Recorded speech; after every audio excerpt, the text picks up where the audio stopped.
partes. Primero vamos a hablar un poco de lo que sería, cómo hacía en la antigüedad los químicos para determinar qué era. Entonces, bueno, esa es una de las cuestiones que es determinación o la marcha de grupos funcionales. Después vamos a ver algo con respecto a instrumental de medición de temperatura, denominados termómetros. Después vamos a ver punto de fusión y por último punto de determinación de punto de ebullición. O sea que de ahora en más lo que estamos ya dejamos nomenclatura y empezamos a determinar propiedades de los compuestos orgánicos y métodos de separación y purificación de los mismos. Entonces, ¿cómo hacía en la antigüedad? Ustedes piensen, yo lo que quiero es que traten de ubicarse en 1800. Piensen que la química orgánica como tal empieza a tomar, digamos, revuelo o empieza a ser como una ciencia específica digamos, y muy orientada en 1840, 1850, por ahí, en mitad del siglo XIX. En esa época, simple, no, ni siquiera había luz eléctrica, con lo cual, digamos, los químicos, piensen que antes se llamaban alquimistas, los químicos, la única forma que tenían de hacer, o sea, lo que hacían era tratar de determinar, digamos, por comparación, los compuestos químicos, a ver si era tal cosa o tal otra. Entonces, ¿cómo lo hacían? Bueno, ahí algo que vamos a hacer nosotros en el laboratorio es tratar de entender cómo se hacía en la antigüedad, es lo que se considera una marcha analítica. En realidad una marcha analítica es una secuencia de pasos que Profe, uno... Sí, disculpe, ¿puede poner más grande la imagen? No veo nada. bueno, entonces la publicamos, sí, espera, ahí está, está. Entonces, esta, esta marcha analítica es justamente una secuencia de, digamos, de reacciones químicas que iba diciendo si es sí o si es no, entonces íbamos determinando en realidad fundamentalmente qué tipo de grupo funcional es. No te decía específicamente, no te dice específicamente qué compuesto es. ¿Está? ¿Por qué? Porque vos lo que querían hacer ellos es determinar, y esto es lo que yo quiero que entiendan, es determinar, digamos, mediante una reacción, qué tipo de grupo funcional está reaccionando, está interactuando. ¿Está? Bueno, entonces la pregunta es, a ver ustedes, ¿qué deben hacer previamente antes de iniciar esa famosa marcha? Escucho ofertas y ya se fueron 10. Bueno, Ah, bien. Y cerca de las 8:30 ni te cuento. sí, sí, sí. Ya me hace calor, ya me hace calor. Me pone nervioso esta gente. Primero podríamos tratar de diferenciar las sustancias por cosas evidentes, por ejemplo, ya sea color, temperatura de ebullición, todo eso. Me encantó, Santiago, genial, gracias. Va a ser un buen ingeniero. Exacto. ¿Qué es lo que primero tenemos que hacer? Es, ¿qué cosa? Usar los sentidos, ¿está? Olor, olfato, la parte visual, ¿está? ¿Por qué? Porque de esa forma podemos ir pensando u orientando a qué es lo que tenemos o lo que estamos analizando. Bien, oh, me olvidé, lo tenía por algún lado, pero no lo tengo a mano. Bien, entonces, ¿cómo de vuelta, ¿qué es una marcha? Una marcha, y ya la están viendo en la pantalla, Una marcha es una secuencia. ¿Qué es lo que vamos a hacer? Y es una cosa que tienen que entender. Por lo menos los 96 que están presentes. Esperemos que estén presentes y no solamente prendida la computadora. El asunto es, cada paso es una secuencia.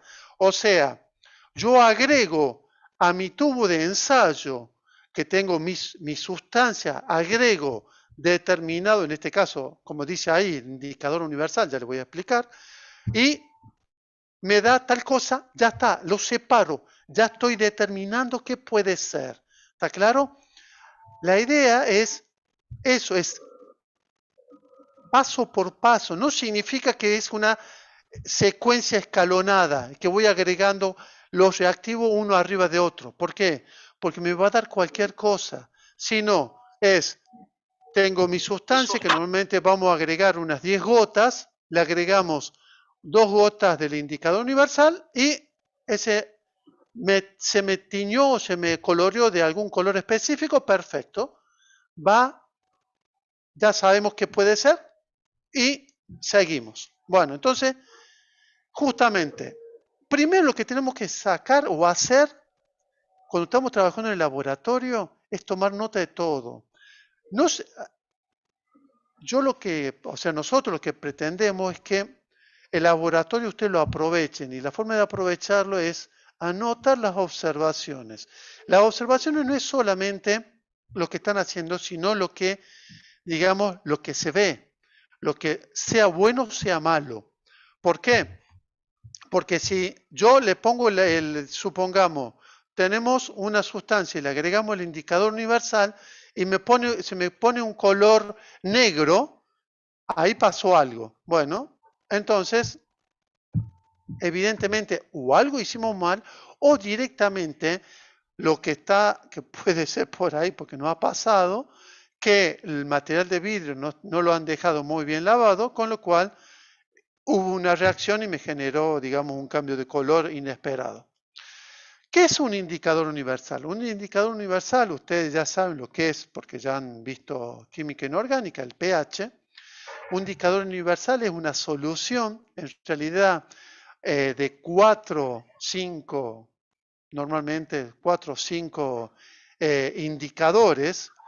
Se considera un indicador como una sustancia, normalmente son orgánicas, bromotimol, rojotimol, verde bromocresol, rojo verde de bromocresol, bueno, fenoftaleína, naranja de metilo. O sea, ¿qué características tienen esas sustancias? Que a un determinado pH o a un determinado nivel de acidez o basicidad cambian el color. Bueno, entonces, normalmente son soluciones alcohólicas, ¿tá? Son soluciones bastante diluidas de estos indicadores, justamente, y la característica es que tiene una formulación especial. ¿Para qué? Para que si ese indicador está en presencia de un ácido carboxílico, ese indicador me va a virar a color rojo. Entonces ya ahí detengo ¿cómo se llama? Mi marcha. ¿Por qué? Porque ya sé que es un ácido carboxílico. Ya después veré cómo sigo. Pero ya determiné, ustedes piensen que es grupos funcionales solamente. Entonces, ¿qué es lo que vamos a determinar? El grupo funcional. Bueno, entonces si es ácido carboxílico, ya lo separo.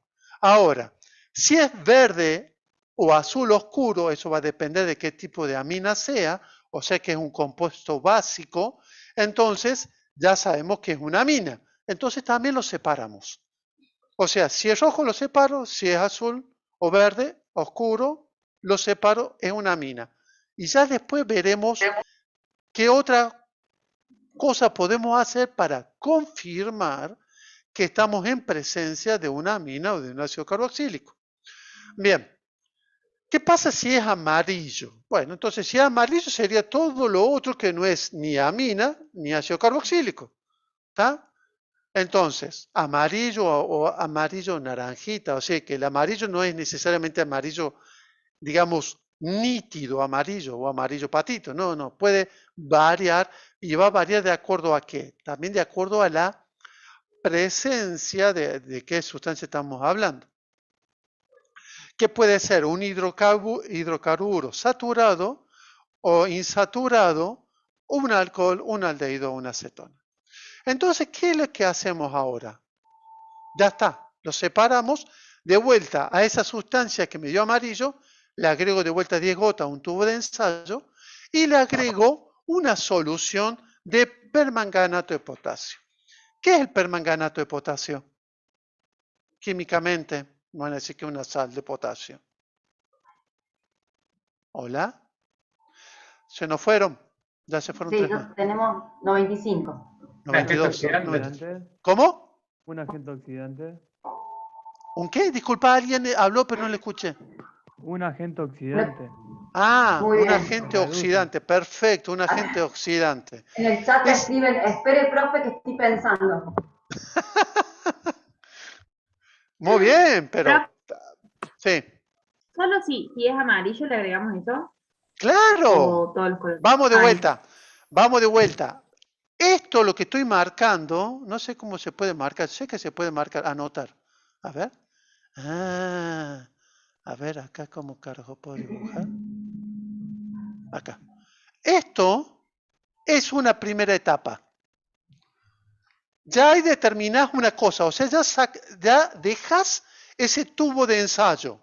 Ya determinaste si es amina, si es ácido carboxílico o si es un alcano, alqueno, alquino, aldehído o cetona y que sería el color amarillo. Ahora, con eso vas acá. Entonces le metemos unas 4 o 5 gotas de solución en permanganato de potasio, que ustedes saben muy bien que es de color violeta. Perfecto. Entonces, ¿qué se va a producir? Puede producirme dos cosas, o me reacciona o no. Ahí un chico dijo, o un estudiante dijo que el permanganato es un agente oxidante. ¿Está? ¿Qué significa un agente oxidante? Que como especie química se va a reducir. ¿Y el permanganato a qué se reduce? Dependiendo del medio. El medio ácido. No, dependiendo del medio, no.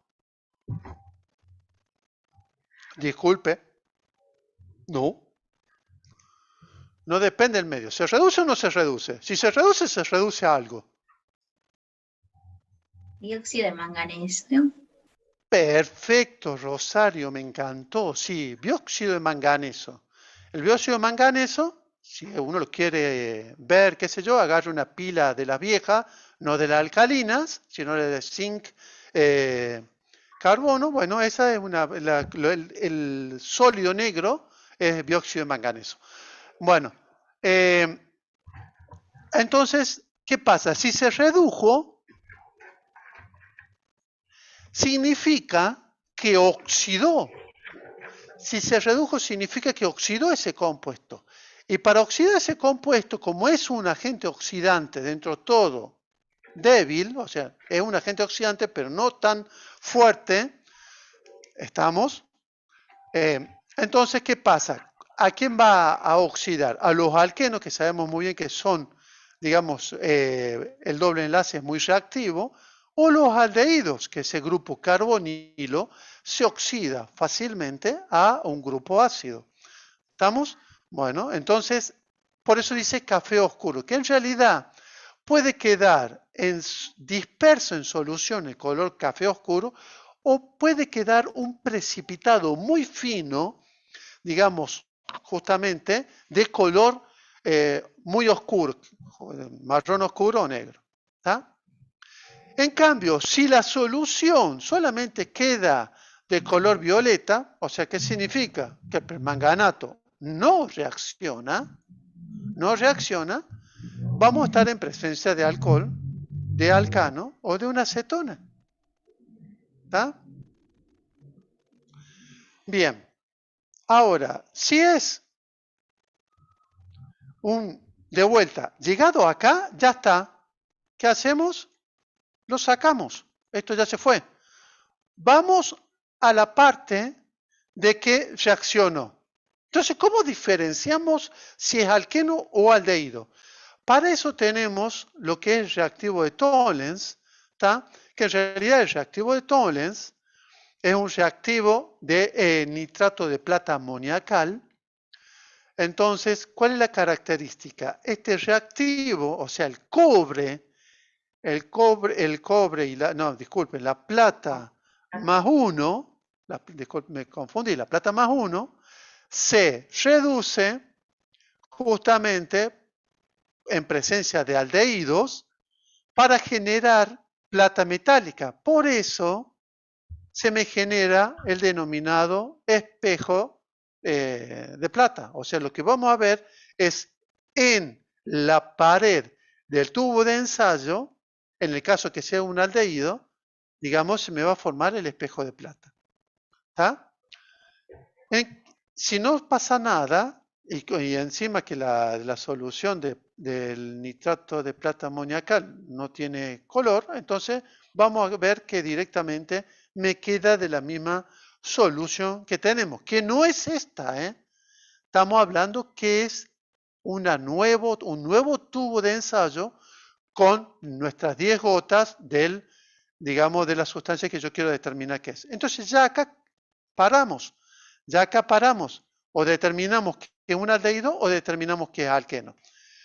Yo lo que quiero que entiendan es que llegado ahí, ya está, ya sabemos qué es, aldehído o alqueno.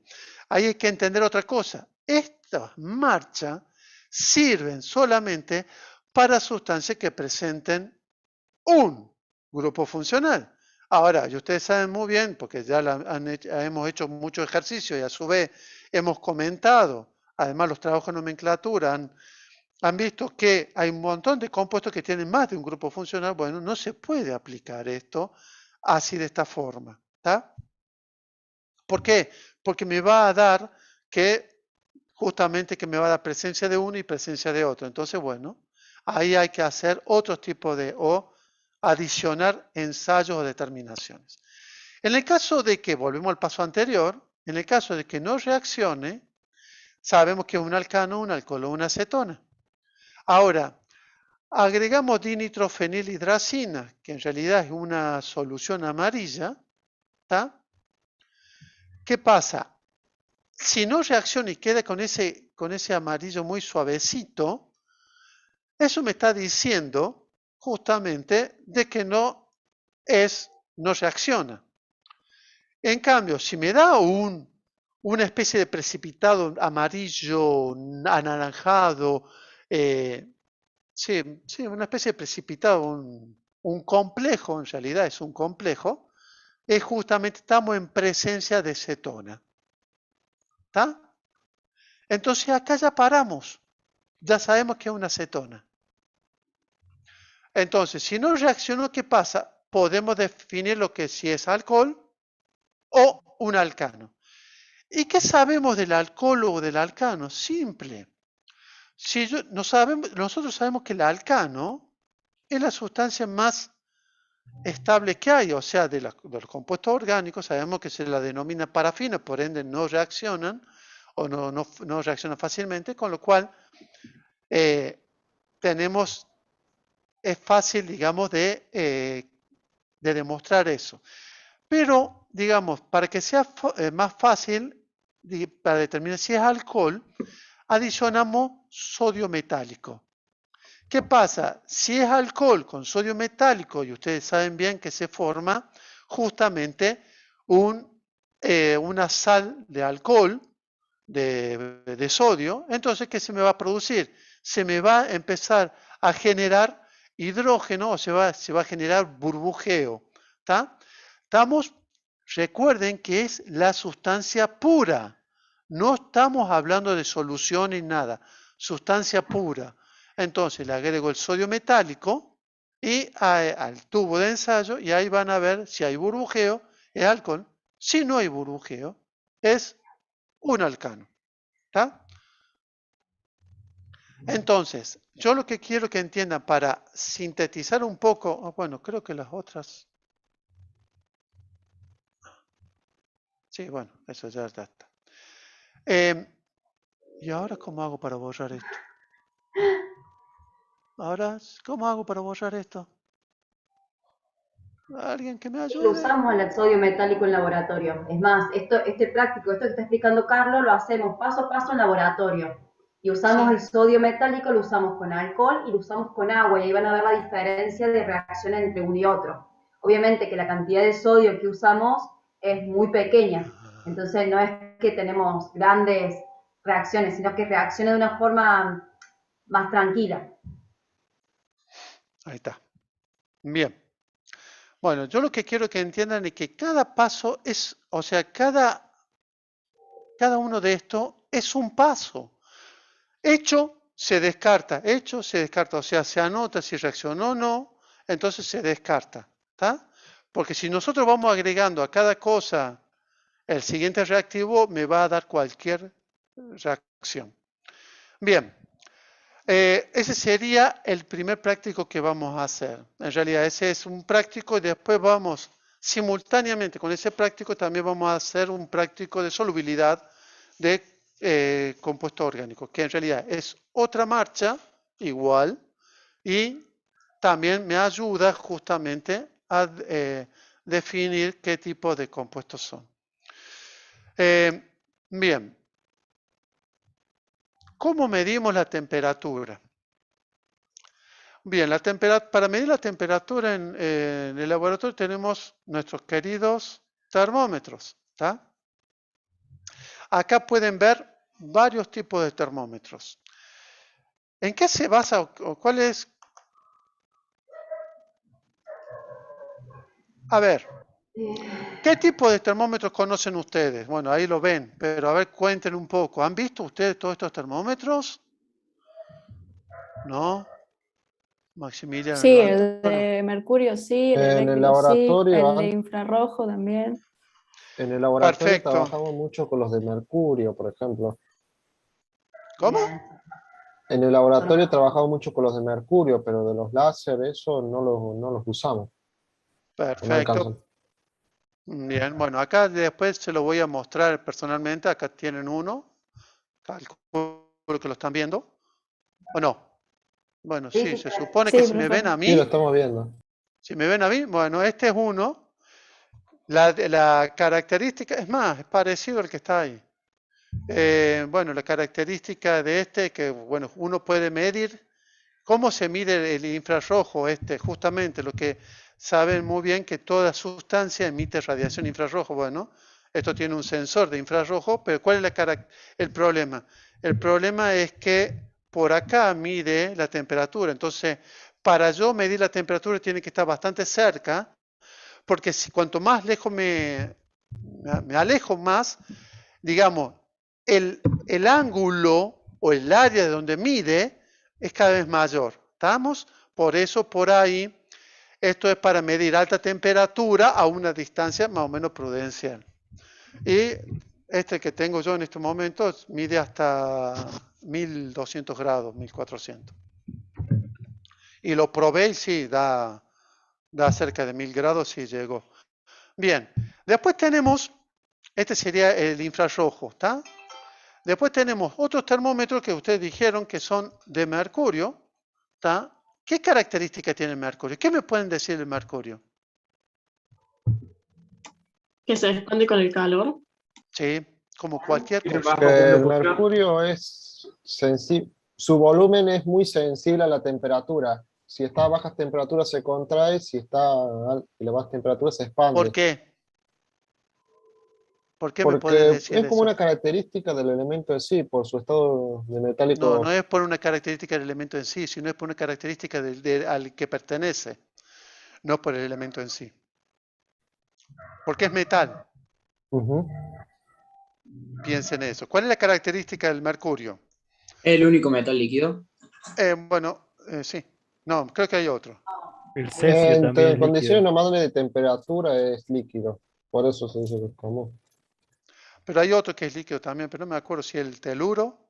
Creo que el Hay cesio. ¿eh? Creo que era el cesio. El cesio, o el cesio, sí. O el cesio es un metal alcalino. Bueno. Hay uno. Bueno, pero no importa. Total no lo usamos Es ese. el, entre comillas, más seguro de usar, por eso sí. Pero ¿cuál es la característica? Justamente que la característica es que es muy sensible, como cualquier metal, a la dilatación, a la temperatura. ¿Tá? Lo que, con respecto a los termómetros, que tenemos dos, o sea, tenemos el bulbo de mercurio y tenemos el capilar y tenemos la gradación. ¿Ustedes saben hasta qué temperatura tenemos los termómetros de mercurio? Eso tengo que buscar. Hay uno todavía que está Aproximadamente bueno. 50 grados, ¿puede ser? ¿Cómo? Un poco por encima de los 40 grados. Mucho más no. ¿Los de mercurio de vidrio? Sí, ¿Sabe cuánto mide este? A ver, ¿lo ves? Ahí sí lo se ve. No veo nada. No 200 comparto. grados es ese. Ese dice 200 grados que usted tiene. ¿Sí? Es más, tengo uno que tiene más. Se rompió a los 50 grados, por eso. No, bueno, pero es otra cosa. Profe, ¿no Estamos será hablando de hasta otro el tipo. punto de ebullición? ¿Cómo? ¿No será que mide hasta el punto de ebullición? Que son ¿Cuál es, 300. ahí está, bien, me encantó. ¿Cuál es el punto de ebullición del mercurio? Creo que 300 y pico, no me acuerdo sinceramente. Ay, dale, subí un poquito, vamos Juan, dale. 330, 40, Ay, un poquito más. 50. 354, si no me equivoco. Mira ahí. Bueno, 350. Bueno, tenía un termómetro que llegaba hasta 300. Bueno, este llega hasta 200. ¿Está? Y en el laboratorio creo que hay uno de 250. ¿Cuál es otra característica? ¿Usted ven algo acá? No se ve nada. Se ve un tubo liso, ¿está? Igual que el que está acá, igual que este. Este es un Boeco, un alemán, que es precioso. Este se ve muy bien. ¿Cuál es la característica? Se llama termómetro de inmersión total. ¿Qué significa?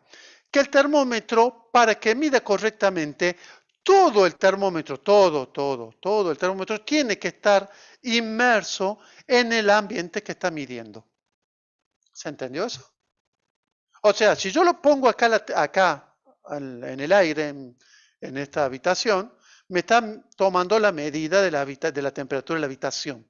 Si yo quiero medir la temperatura del agua y yo lo sumerjo hasta acá, en realidad lo que está midiendo es esto, pero el termómetro se calibró, se diseñó para que todo esté inmerso en el ambiente que tiene que medir. Por eso, normalmente en laboratorio, y ya lo van a ver justamente en punto de fusión, que se llama la corrección de la columna emergente. Esta columna que está por encima del líquido que está midiendo, está a una temperatura muy por debajo de la que está midiendo. Con lo cual, lo que hay que hacer es justamente hacer un factor de corrección para sumarle o restarle a la temperatura que está midiendo digamos, el termómetro, que sería el bulbo. ¿Está?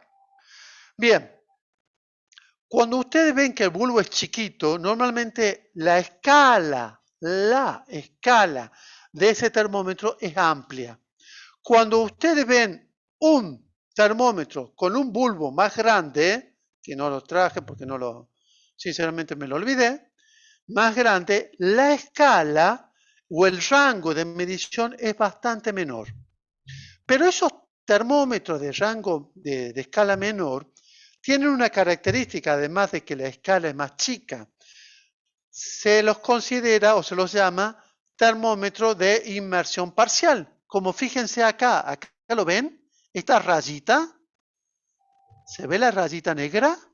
Sí, Esa rayita negra que acá, la pueden ver ahí, a ver, ahí, a ver. Sí se ve, profe. Bueno, ahí tiene la rayita negra.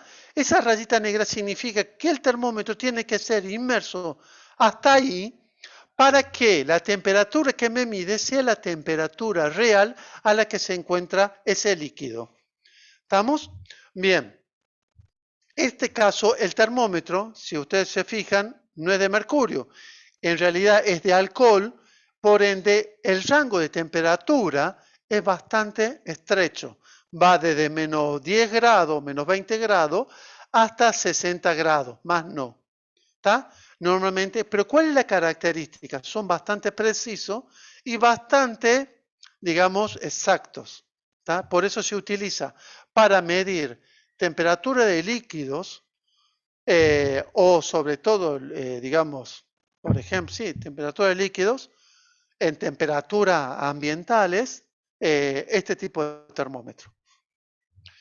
Después tenemos otros termómetros que, bueno, no tengo esto bimetálico, pero sí, en realidad sí tengo bimetálico, que sería esto. En realidad, ¿qué es esto? Un termómetro digital como el que está acá, nada más que de otro tipo de diseño, que esto se llama pincha carne. ¿Cuál es la característica del termómetro pincha carne? El termómetro pincha carne es que el sensor en realidad está ahí en la punta. ¿Por qué se llama pincha carne? Porque justamente la idea es que, por eso tiene este tipo de punta, para pinchar.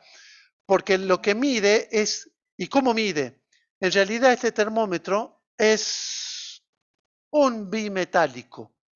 Son dos metales que están, digamos, fundidos o están unidos, que está justamente en esa puntita, ¿tá? Y por una diferencia de que justamente son distintos tipos de metales, me generan un microvoltaje que va a depender de la temperatura a la que se encuentre. Comúnmente se los considera termocupla. Ese sería el término que tiene este tipo de, digamos, de sensores o de termómetros. Igual que este. Que sería lo mismo, nada más que este, digamos, no está dosado, sino simplemente, ahí se ve, oh, ahí está, y está subiendo, sí, está subiendo. Sí, O sea que ahí estoy se ve vivo. bien, Carlos. Bien, eso significa que estoy vivo. Bien. Entonces, depende el uso, bueno, acá faltaría otros que serían lo que son los termómetros de tipo de expansión de líquido o expansión de gas. Pero eso se utiliza a nivel industrial, ¿tá? No a escala de laboratorio. A escala de laboratorio son los que le hemos mostrado acá. Y lo que le van a ver en el laboratorio cuando vayamos, que les voy a mostrar otros tipos de modelos de termómetros en el cual van a ser, digamos, tenemos termómetros que miden más o menos, no sé para quién se le ocurrió, hacer un termómetro que mide más o menos 1 metro de largo, ¿tá? De mercurio. 1 metro de largo mide el termómetro, o sea, fácil de manejar, perfectamente divino para manipular. Sí, Profe, sí. ¿y cómo después limpian los termómetros con alcohol etílico? ¿O hay No, yo lo limpio con alcohol etílico, en realidad alcohol etílico, isopropílico. Dependiendo a qué medí. Supongamos, este termómetro lo utilizo para medir la temperatura de gasoil o de nafta para hacer la determinación de la densidad. ¿Tá? Entonces, ¿qué hago? Con alcohol etílico o isopropílico suficiente o con detergente. Con la esponja y detergente lo lavo. Lo lavamos con detergente. Sí, también. Como es vidrio, no pasa nada, lo puedes lavar tranquilamente, después enjuagarlo y ya está. Tampoco le ponemos ácido ni lo mandamos acá con algo demasiado caliente. No, es simplemente como sirve para medir temperatura de líquido o, digamos, de algún ambiente, por ejemplo, una estufa o llegado el momento, si podemos ir al laboratorio, les mostraré que tengo un hornito en el cual tengo termómetros simplemente para determinar la temperatura del hornito, nada más, como lo tengo ahí puesto, nada más, porque tengo una termocupla para medir. La característica de la termocupla, que es un bimetálico, que son estos, que son bimetálicos, las termocuplas tenemos diferentes, tenemos cupla JK, y no me acuerdo cuáles son las otras, son 3 o 4. El rango, y eso va a depender si es hierro constantán, platino, no me acuerdo. Bueno, hay diferentes bimetálicos que justamente son los que se utilizan para hacer las distintas termocuplas. Y después les voy a mostrar lo que es una termocupla, ¿tá? Para que vean que son dos alambritos que están directamente fundidos formando una gotita de metal y es la que me sensa la temperatura. ¿Está? Bien. Maximiliano levantó la mano. No sé si quiere preguntar algo. Ni le presté atención. Sí, antes de terminar con el tema de medición con termómetros, primero, ¿hay un termómetro ideal para usar? O sea, que podemos decir que es más preciso. Y segundo, ¿se toma varias mediciones del mismo compuesto, la temperatura, y de ahí se saca un promedio para bajar el margen de error? ¿O basta con solo medirlo una sola vez? Qué buena pregunta, me Muy encantó. bueno. Primero, genial, gracias por preguntar y está buenísimo. Si vos me decís si hay un termómetro ideal, sí, depende de la temperatura que quieras medir. Segundo, los termómetros, si vos me decís todos los termómetros son iguales, no, para nada. Es más, los termómetros que vamos a usar en el laboratorio muchos son chinos y no van a ver que el bulbo que les llamamos es muy chiquito, o sea que ni siquiera, digamos, son muy confiables. Existen, digamos, los termómetros calibrados. Este termómetro está calibrado. Eso significa que tiene, digamos, una precisión mucho mejor que un termómetro convencional. ¿Está? ¿Cuál es el otro tema? El otro tema es que vos lo que tenés que hacer es primero revisar el termómetro. ¿Y cómo se revisa un termómetro si es un tubito de vidrio con un líquido adentro? Bueno, vos lo que tenés que ver, que acá no lo se ve, porque justamente lo que se ve, y si ustedes se fijan, el capilar se encuentra todo lleno. Eso significa que el termómetro está sano. ¿Cuál es el problema? El problema, bueno, acá también está lleno. El problema es cuando el capilar se encuentra separado y hay una burbuja de aire. ¿Eso significa qué cosa? Eso significa que puede haber habido dos problemas. O se me fue muy abajo la temperatura o se me fue muy arriba la temperatura. Normalmente algunos termómetros en la parte superior van a ver que en la parte superior donde termina tiene una especie de bochita.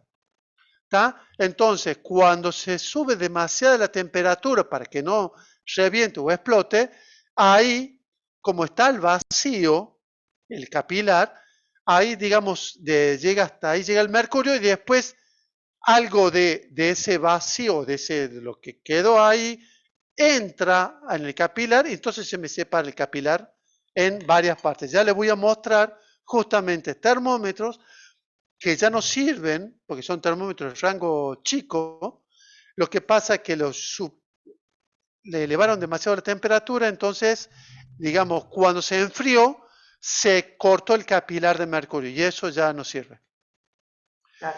Y por ejemplo, sí. Perdón, otra cosa que decíamos recién, por ejemplo, si vos necesitas medir bajas temperaturas, 70, 80, no vas a usar un termómetro que te mida hasta 200, porque ya tenés más margen de error. Vas a buscar un termómetro que mida hasta 100, entonces vas a tener una mayor precisión en la lectura de tu medida. Por ejemplo, nosotros en el laboratorio tenemos una técnica de digestión para medir cromo y la temperatura está entre 90 y 95. No puede bajar de 90 y no puede pasar de 95. En ese caso yo uso un termómetro de alcohol porque es más fácil la lectura y es más fácil controlar. Es más grande el capilar, se ven mejor los números. Los de mercurio se me complica bastante. ¿95 Por eso es que, de alcohol? ¿Cómo? ¿95 y de alcohol? Sí. Entonces debe ser butanol, porque no puede ser ni isopropanol ni etanol. No, es hasta 100, que llega a 100 o 110. Y lo tengo ahí en 95 y es el mejor. Con el mercurio no lo puedo leer. Me complica un montón.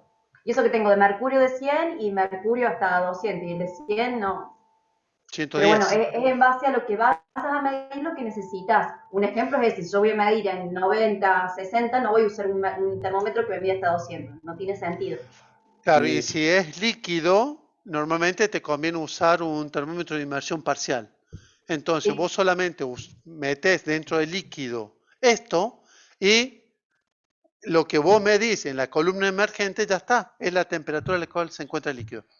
Si vos me decís si se mide una sola vez o varias, en realidad se mide una sola vez. Lo que pasa es que vos, para usar el termómetro, lo que tenés que hacer antes es confirmar que ese termómetro mide bien. ¿Está? ¿Y cómo haces? Lo podés hacer con digamos, la temperatura de ebullición del agua y la temperatura del equilibrio hielo-agua.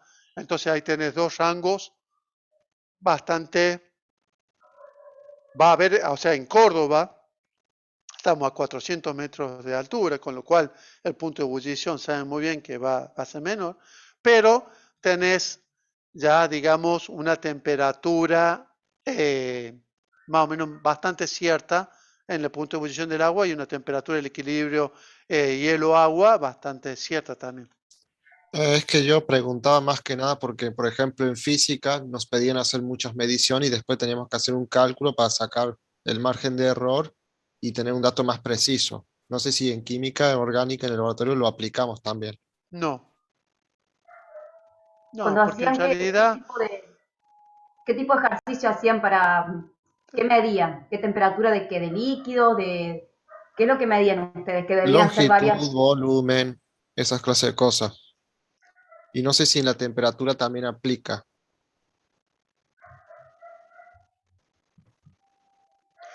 No. A ver, la temperatura yo creo que no se aplica porque en realidad vos lo que estás determinando es la temperatura a la cual se encuentra el líquido, con lo cual vos lo que haces es dejarlo al termómetro dentro del líquido. O sea, una vez que se estabiliza, o sea que no es que la temperatura de un termómetro de estos te mide inmediatamente, sino tenés que esperar a un determinado tiempo para que la columna mercurial o el capilar, de acuerdo al líquido que sea, llegue a estabilizarse y frenarse y medir la temperatura en la que está. No, o sea, por eso no es necesario tomar varias mediciones, porque si no tendrías que tomar con distintos termómetros. Lo que pasa es que si lo tomas con distintos termómetros, ahí sí, excepto que todos los termómetros miden exactamente igual, que ahí va a tener un error, digamos, del termómetro en sí, no de la medición. Porque no todos los termómetros son iguales. ¿Está? Está. Eso es lo Gracias, que pienso profe. yo. No, nada. Por lo menos eso es lo que pienso. Bien. Y eso es los termómetros. Bueno, acá esto es lo que quería, el tema de la inmersión parcial, que acá está la liñita y que justamente está midiendo 300 y mide 300 acá. Pero si es la inmersión total, tiene que estar todo. A 300 grados medio raro, ¿no? Pero bueno, no importa. Ahora, en el caso de inmersión total, si yo lo utilizo así, que lo pongo como inmersión parcial, evidentemente la temperatura que me va a marcar nunca va a ser los 300, porque esto está a menor temperatura que 300 grados. Eso es lo que quiere demostrar esto, ¿no? La dilatación de la columna emergente va a ser distinta a cómo se calibró. Por eso es necesario hacer esa corrección. Porque cuando uno lo calibra sumergiendo todo, toda esa columna está a esa temperatura. En cambio, en el segundo gráfico, en la tercera gráfica, la columna emergente no está a esa temperatura. Bien, bueno. Seguí vos. Yo tengo una cosita para hacer. Bueno, yo voy a seguir. Dígame si se ve lo que compartí. No, profe. Así ahora. Sí, profe. Voy a dar lo que es el punto de fusión. Bueno, a ver si pasa y tal. ¿Se acuerdan lo que son las propiedades intensivas y las propiedades extensivas, verdad? ¿Se acuerdan que las propiedades intensivas son aquellas que no dependen de la cantidad de materia? Entonces, este tipo de propiedades nos permiten identificar y caracterizar sustancias. Y justamente el punto de fusión es una propiedad intensiva y la vamos a utilizar para identificar y caracterizar sustancias puras. Las propiedades extensivas son aquellas que dependen de la materia, como es el volumen, ¿qué más? A ver, digan ustedes. ¿Cuáles son las extensivas? Chicos, ¿están o ya se me fueron todos? El peso. Peso, volumen, ¿qué otras? Masa. Masa. ¿Y las intensivas? Punto de fusión, punto de ebullición, densidad, etc. Cuando hablamos de un proceso de fusión, ¿qué es lo que pasa? Pasamos de un estado sólido, de un estado ordenado, a un estado más desordenado, ¿sí? Vamos a empezar a dar temperatura, de esta forma los átomos, iones o moléculas que forman estos sólidos van a empezar a moverse cada vez más hasta poder romper esa energía que las mantiene unidas y poder pasar a un estado más líquido, más desordenado, a deslizarse una sobre otra. Van a vencer estas fuerzas intercristalinas. ¿Se acuerdan cómo estaban formados los cristales sólidos? Los cristales sólidos, ¿qué eran? Estaban formados por una red, una celda unidad en realidad, donde dentro de esta celda unidad vamos a tener iones, átomos o moléculas, y esto se repite infinitas veces formando un cristal. O sea que es una estructura ordenada, rígida, que va a estar formada por átomos, por moléculas o iones. Dependiendo de si son átomos, moléculas, iones o cuál es el enlace de estos compuestos, va a ser el tipo de sólidos. Y esos tipos de sólidos van a tener ciertas propiedades. Por ejemplo, son sólidos moleculares, que pueden ser átomos o moléculas, ¿qué tipo de fuerza tienen? Dipolo-dipolo, fuentes de hidrógenos. ¿Qué propiedades? Van a ser blandos, con puntos de fusión bajos o moderados. Ejemplo de estos sólidos, argón, metano. Covalentes, que están unidos por átomos, son átomos que están unidos por uniones covalentes, como es el diamante o el cuarzo. Iónicos, por ejemplo, el cloruro de sodio. Dependiendo de qué es lo que esté formada esta celda, va a ser el punto de fusión, ¿no? Por ejemplo, el cloruro de sodio, ¿qué tenemos? Tenemos iones. Iones que son cationes sodio, que están rodeados por aniones cloruros. Fíjense en que cada catión está distribuido igualmente, o sea, de la misma forma, por distintos aniones cloro. O sea, no es que cada uno pertenece a uno, sino que este catión va a pertenecer a todo, va a estar igualmente atraído por todos los aniones que lo rodean. Estas son fuerzas bastante fuertes de la electrostática. Entonces, para que estos iones puedan vencer esas fuerzas, yo tengo que darle mucha energía. Por eso es que el punto de fusión de cloruro de sodio es de 801 grados centígrados. En cambio, en cristales moleculares, esto no pasa. Lo que van a formar esta red cristalina son moléculas donde sus fuerzas de atracción son mucho más débiles. Con muy poca energía yo logro separarlas. Logro que alcance la energía necesaria para que se puedan mover, deslizar y separar entre sí. Por eso el punto de fusión del metano, fíjense, menos 183, o sea, temperatura ambiente obviamente es un gas. El naftaleno tiene un punto de fusión de 80,26. El dióxido de carbono, que es el hielo seco, no puse punto de fusión porque este sublima, o sea, pasa de sólido a gaseoso. Fíjense lo que es el diamante, que tiene enlaces covalentes, están formados por todos átomos de carbono unidos por enlaces covalentes, o el grafito. Como acá tenemos que romper el enlace, tiene puntos de fusiones muy grandes, más de 3.000 y pico, no me acuerdo bien. Bueno, estos son los sólidos cristalinos, pero también tenemos otro tipo de sólidos, que son los sólidos amorfos, en donde estos no forman una estructura ordenada, rígida, como es en este caso. Fíjense acá, los cristales de cuarzo sí siguen una misma estructura que se repite de igual forma, de forma ordenada. En cambio, lo que es vidrio, caucho, plástico, todos tienen esta forma en donde no están ordenados. Acá no se puede determinar el punto de fusión. En los cristalinos sí, en los amorfos no podemos determinar el punto de fusión. ¿Qué definición me pueden dar del punto de fusión? ¿Alguna definición? ¿Qué recuerdan que es el punto de fusión? ¿No era la temperatura exacta en donde pasa de un estado líquido a gaseoso?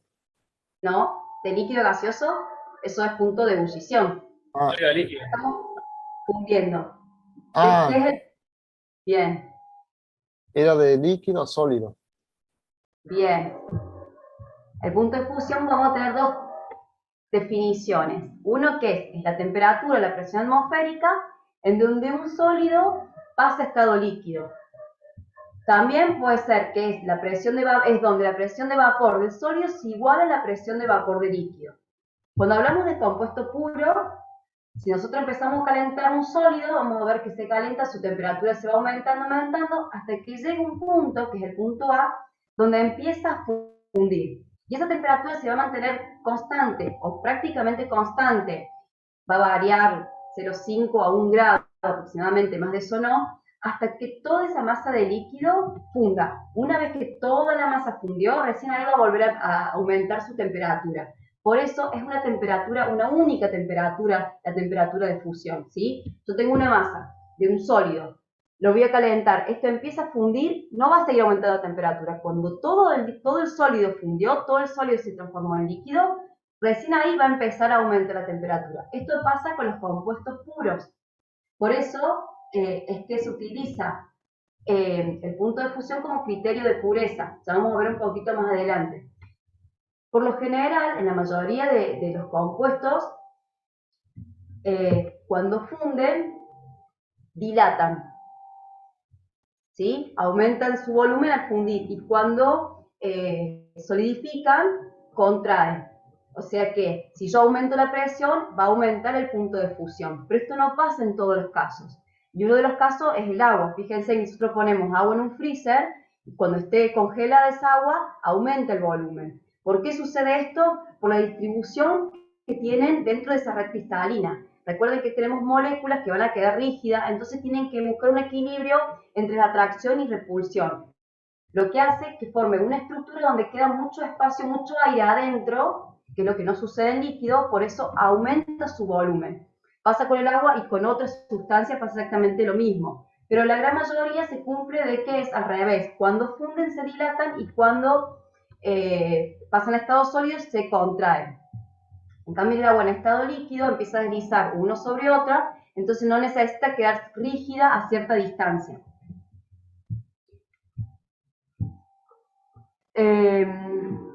Hasta ahí vimos lo que era compuestos puros. Cuando teníamos compuesto puro, ¿qué pasaba? Fundía a una temperatura. Pero ¿qué pasa cuando tenemos una solución? Profe, ¿puede explicar de nuevo lo del agua? Lo del agua.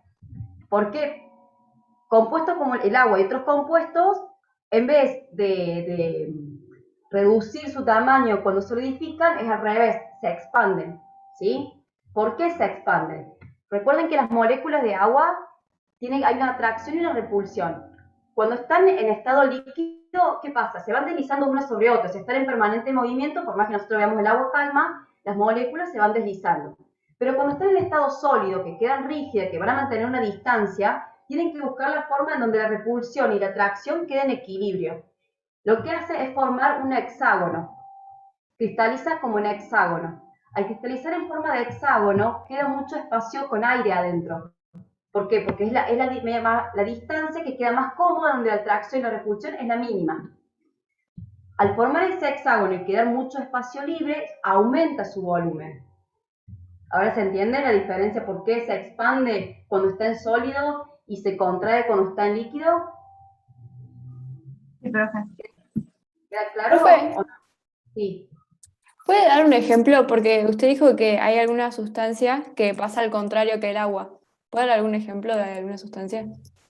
Alguna sustancia, no me acuerdo en este momento, pero chicos, no tengo en mente ninguna sustancia, pero por lo general, ustedes imagínense que en un sólido lo que hacemos es agrupar, contraer y hacer que entre en esa red cristalina.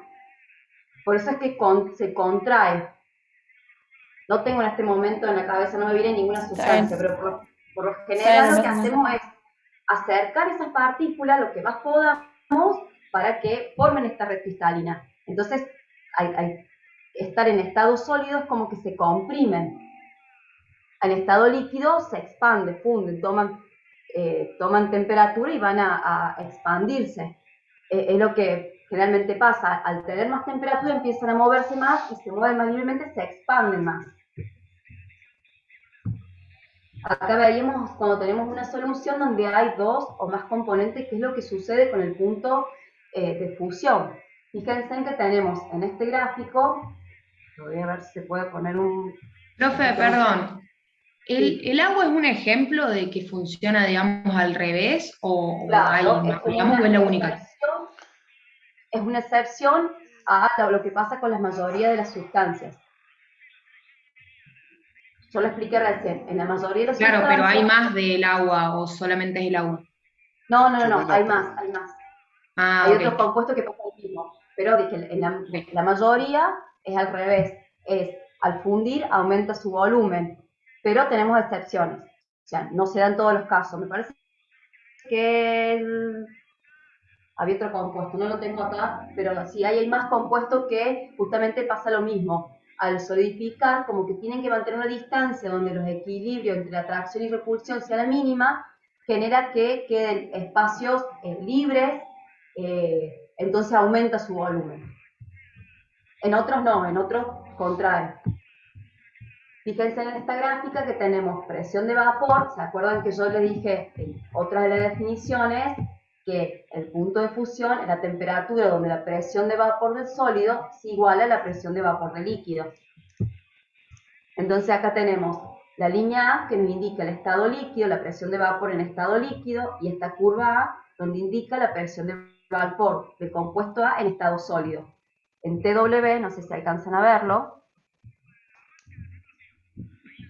en TW va a estar el equilibrio de la presión de vapor del sólido es igual a la presión de vapor del líquido. O sea que este TI va a ser nuestra temperatura de fusión, que es la temperatura donde el sólido y el líquido están en equilibrio. Bueno, pero ¿qué pasa si agregamos una impureza B que es soluble en el líquido A? Esto es, cuando el líquido A termina de fundir, la impureza se solubiliza. ¿Qué va a pasar? ¿Cuál va a ser la presión de ese líquido en esa solución? Va a ser menor, porque acá vamos a tener que va a ser que la presión de este líquido va a estar dada por la presión de A más la presión de B. ¿Me siguen hasta ahí, chicos? Sí, profe. Bien, entonces, si nosotros ponemos una sustancia B que se solubiliza en este líquido A, en el líquido la presión de vapor va a ser menor que si estuviese el líquido a puro. Pero, como dice la definición, el punto de fusión es cuando se iguala la presión del sólido a la del líquido. O sea que la presión de ese sólido A se va a igualar a esa nueva presión de vapor, que va a ser menor que la anterior. O sea que se disminuye la temperatura de fusión. Si yo sigo agregando mayor cantidad de B, va a ir disminuyendo la presión del líquido A dentro de esta mezcla, o sea que vamos a ir disminuyendo esa temperatura de fusión. Por eso es que el punto de fusión se utiliza como criterio de pureza. ¿Por qué? Porque es muy sensible cuando hay impurificaciones, porque varía su punto. Ya no es que vamos a tener una temperatura de fusión, una única temperatura, sino que vamos a tener un rango. Pero ¿cuánto más podemos disminuir esa temperatura? Va a llegar un momento en que cuando todo ese líquido funde y seguimos agregando él, se satura. ¿Qué significa? Que si yo le sigo agregando, supongamos que tenemos agua con sal, ¿sí? Yo tengo agua pura, va a fundir a 0 grados. Bueno, le agrego un poco de sal que se solubiliza, va a disminuir su punto de fusión. Le sigo agregando sal, va a seguir disminuyendo. Pero va a llegar un momento en donde yo le voy a seguir agregando sal y ya el agua está saturada, o sea, ya no me va a disolver más. Ese va a ser el punto mínimo, cuando el agua se satura, y ese punto se llama punto eutéctico. Y esa es la temperatura eutéctica, que en esta concentración va a fundir como si fuese un compuesto puro. Cuando nosotros tenemos impurezas solubles, como explicaba recién, no vamos a tener una temperatura constante como veíamos anteriormente. ¿Se acuerdan que yo les decía que cuando teníamos un compuesto puro, empezaba a fundir y terminaba de fundir siempre a la misma temperatura? En este caso no, va a fundir en un rango de temperatura. Y acá vamos a tener en cuenta dos puntos importantes. Primero, si venimos enfriando, tenemos esta solución de A y B, empezamos a enfriar, vamos a tener un punto de congelamiento, que es la temperatura de congelamiento, que es cuando empiecen a aparecer los primeros cristales sólidos. Seguimos enfriando, cuando las últimas trazas de líquido terminan de solidificar, tenemos el punto de fusión. O sea, acá tenemos dos puntos importantes, de congelamiento y de fusión. Supongamos que empezamos a calentar. Yo empiezo a calentar. Cuando empezamos a ver las primeras gotas de líquido es el punto de fusión. Y cuando las últimas trazas de líquido, cuando las últimas trazas de sólido terminan de fundir es el punto de congelamiento. Lo que me olvidé de decirle acá con el tema de la presión es que para que el punto de fusión se vea afectado por la presión, tenemos que darle grandes cambios de presión. O sea, con pequeñas variaciones de presión no se ve afectado el punto de ebullición, no se altera. Es más, se dice que es prácticamente inalterable con pequeñas variaciones de presión. Por eso es que también se utiliza como criterio de pureza, porque no depende de la presión. Y el otro criterio que utilizamos es justamente porque varía con pequeñas cantidades de impureza. Entonces vamos a saber si nuestro sólido funde a una única temperatura, sabemos que es un compuesto puro. Si vemos que, o tenemos duda de que un compuesto esté contaminado, probamos haciendo el ensayo de fusión y vemos si funde a una misma temperatura o en un rango. Si funde en un rango, ya vamos a saber que este sólido está contaminado.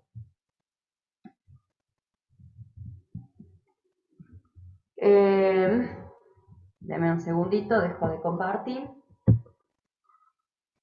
Profe, ¿cómo dijo que se llamaba cuando estaba saturado y que ya no bajaba más la temperatura de fusión?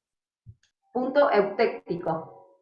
Y la temperatura eutéctica es justamente la temperatura donde que funde esta composición eutéctica. Déjenme que vaya al libro.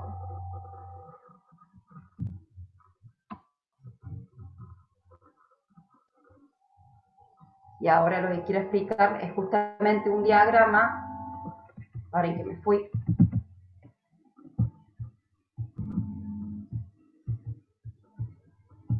Me fui. Ahí está.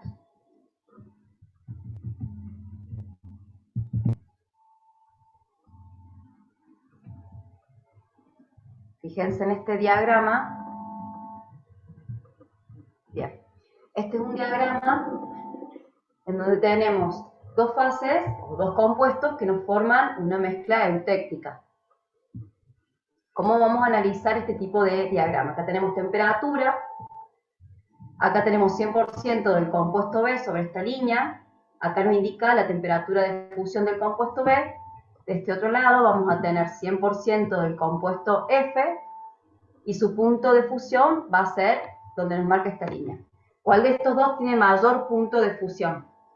¿Y cuál es el que tiene menor punto de fusión? ¿El B o el F? El F tiene menor. ¿Cuál?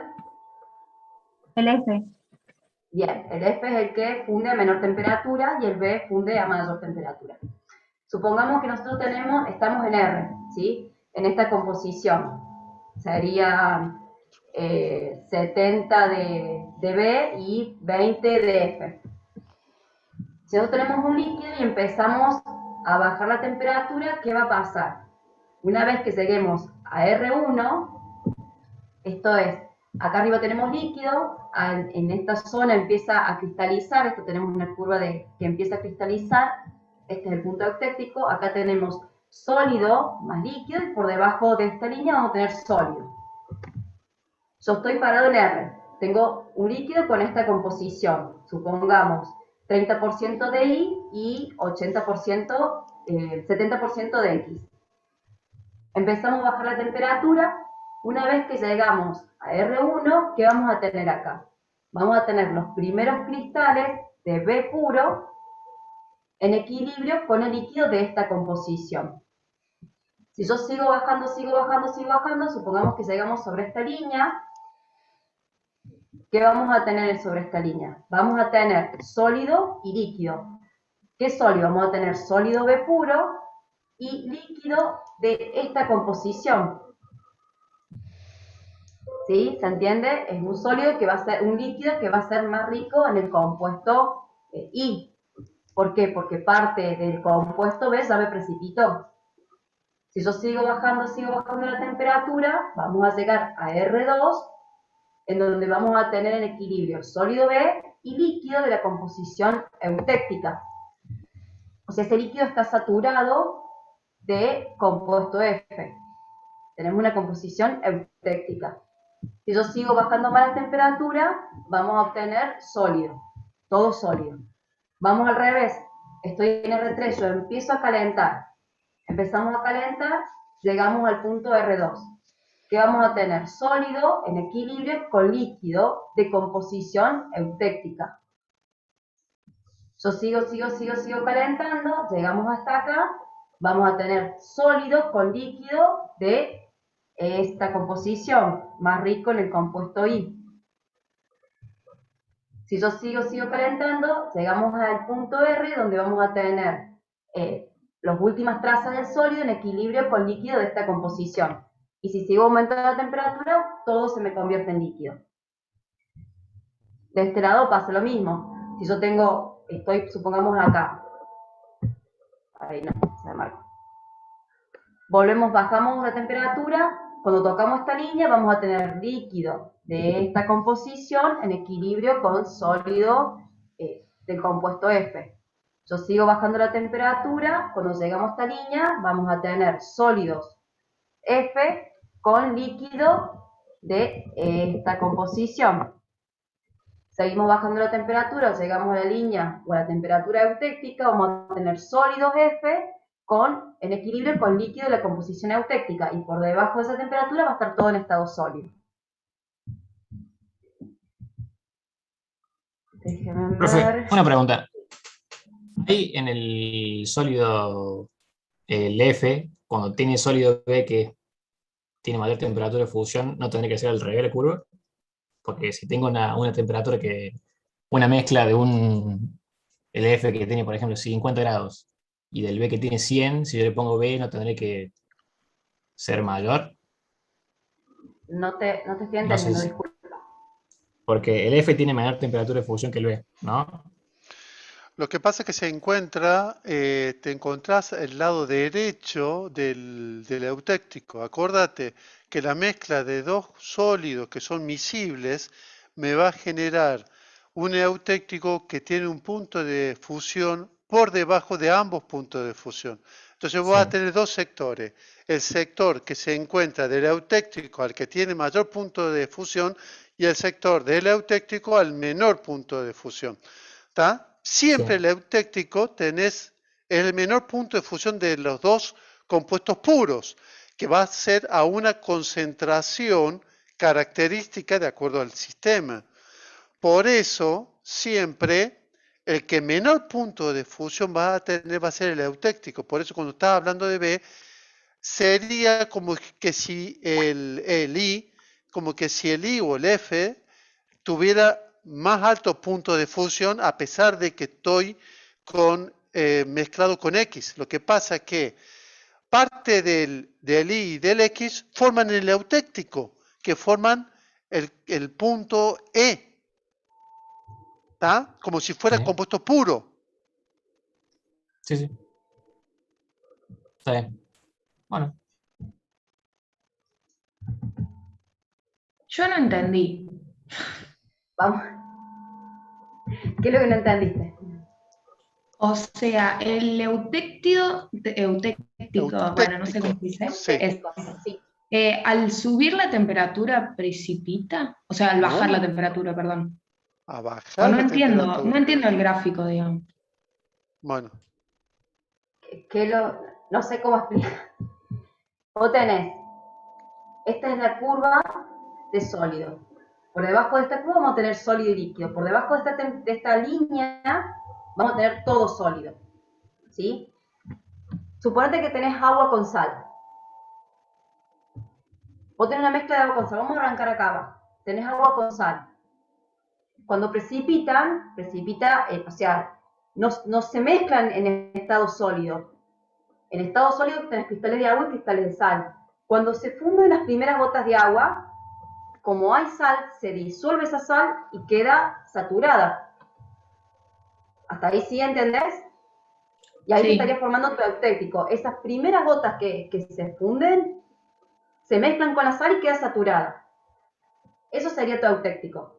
Entonces, a medida que vos vas aumentando la temperatura, vas a seguir teniendo sólido y composición líquida que cada vez va a ser más rica en la sal, en el otro compuesto. Hasta que todo se funde y bueno, te queda la solución con la concentración ideal. Pero pasa lo mismo. Vamos a vuelta. Cuando vos estás todo en estado sólido, el agua que funde va a disolver la poca cantidad de sal que hay. Y ahí se te forma tu eutéctico. No sé si con eso entendés o no. Sí, pero lo que no entiendo, digamos, es que si sigo subiendo la temperatura, es como que precipita y por eso la temperatura de fusión aumenta, ¿o no? Creo que me No. mezclé sola igual. La temperatura de fusión disminuye porque vos tenés más de un compuesto y un compuesto soluble. Yo te mostraba recién en el gráfico que cuando vos tenés una solución de 2 compuestos o más, la presión de vapor de tu compuesto de interés, en este caso supongamos agua, va a disminuir en el líquido. ¿Eso lo entendés? Sí. Entonces, al disminuir, una de las definiciones es que la presión del sólido es igual a la del líquido. Esto se va a igualar a menor temperatura. Vos tenés tu compuesto líquido puro, que tiene un punto de fusión determinado, agua 0 grados. Si yo le agrego sal, la presión en esa solución de agua salada va a ser menor. Entonces, como el punto de fusión es la temperatura donde la presión de vapor del sólido es igual a la del líquido, eso se va a encontrar a menor temperatura. Yo le voy a seguir agregando impureza B, le voy a seguir agregando sal, ¿hasta qué punto? Hasta que me sature, hasta que el agua ya no pueda disolver más cantidad de sal. Ahí se me forma el eutéctico, esta concentración por debajo de la cual yo no voy a poder reducir la temperatura. Porque por más que yo le siga agregando sal, esa sal no se va a disolver más.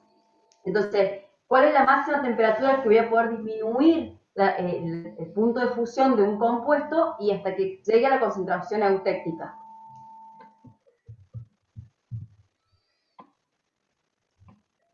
Me fui de vuelta. Sí, ahora ya entendí. Ya está, ya está. Ahora sí, ¿entendés o no? ¿Queda claro? Sí, creo que sí. Bueno. A ver. Nosotros lo que hacemos en laboratorio es poner una sustancia donde vamos a medir la temperatura de fusión y donde vamos a ver diferentes etapas del proceso de fusión. ¿Sí? Lo que hacemos es, tomamos un tubo capilar, sellamos uno de los extremos, ponemos dentro de ese tubo una muestra bien pulverizada para que pueda entrar, hacemos que caiga en el fondo, lo ponemos en a ver si está acá en la gráfica, sí, pero no es esta.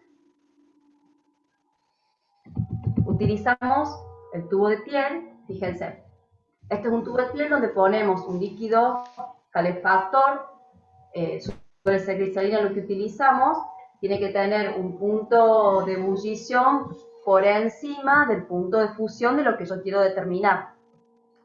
Ponemos un termómetro, que es este grande que ven acá, junto con un tubo capilar, que el tubo capilar tiene una cantidad de muestra que es de la altura del bulbo del termómetro. Supongan que este es el bulbo del termómetro, vamos a llenar esta misma altura de la muestra que yo quiero determinar el punto de fusión.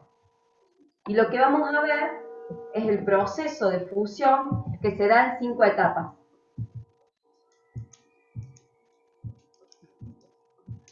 Acá están las etapas. Acá tenemos la muestra, que apenas empieza a calentarse, vamos a ver que primero se humedece o se empiezan a ver algunas gotitas en las paredes.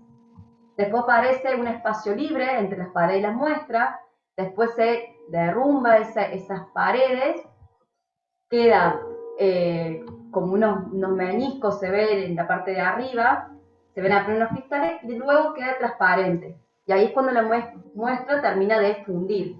Supuestamente la temperatura en toda esta etapa debe permanecer constante y es lo que nosotros vamos a medir con ese termómetro. Dejo de compartir un ratito. Fíjense, estas son las etapas por las que pasa el proceso de fundición, ¿ven? No Tenemos estás al compartiendo principio, nada. que es cuando se humedece. No, profe, no se ve. Perdón. Ahí comparto.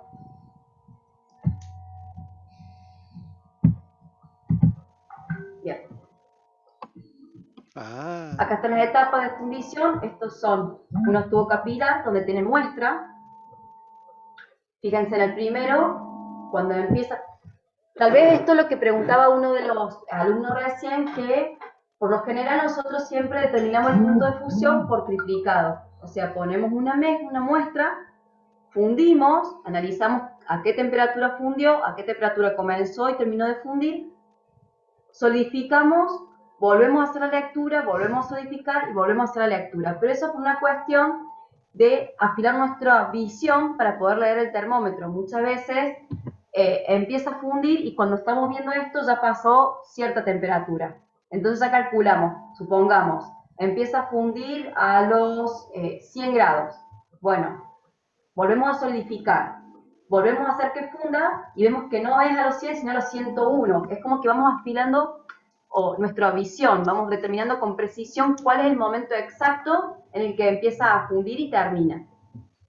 Fíjense acá, tenemos cuando empieza a humedecer, se empieza a ver algunas pequeñas gotitas, se empieza a separar de las paredes, luego empieza como a colapsar el centro, se forma ese meñisco que se ve en la parte de arriba, hasta que queda transparente. O sea, acá es cuando comienza, que se empieza esa gotita y finaliza el tubo capilar, queda totalmente transparente. Así se determina el punto de fusión de una muestra. Y sí, lo hacemos por triplicado, pero es por una cuestión de cada vez acercarnos más y darle con mayor precisión a cuándo empieza y cuándo termina de fundir. Y corroborar que esa temperatura permanezca constante. Si vemos que se da en un rango de temperatura, sabemos que tiene impurezas. Fíjense en los distintos equipos que se utilizan para medir. Este es un equipo de placas en donde se pone la muestra y a través del visor se va viendo los distintos procesos. Este es un termómetro en donde acá se empieza a elevar la temperatura y esa muestra empieza a fundir. Y vamos a ver las mismas etapas que vimos acá, esta misma etapa la vemos por el visor, ¿sí? Pero es exactamente lo mismo. Bueno, otro método es por el tubo de Thiers, que es lo que usamos en laboratorio, de placas, que también pasa lo mismo. En vez de tenerlo en un líquido, tenemos una placa. Fíjense que acá está el termómetro. Esto es el tubo capilar. La altura del bulbo de termómetro es la cantidad de muestra que ponemos. Esta es la altura del bulbo. Fíjense en que esta es la cantidad de muestra. Es muy poquita y siempre tiene que estar bien pulverizada. Utilizamos tubos capilares donde las paredes son súper finitas. Si yo usase un tubo grueso, ¿qué pasa? Si yo en vez de ponerlo en un tubo capilar esta muestra, uso un tubo común grueso, ¿voy a determinar correctamente el punto de fusión o no?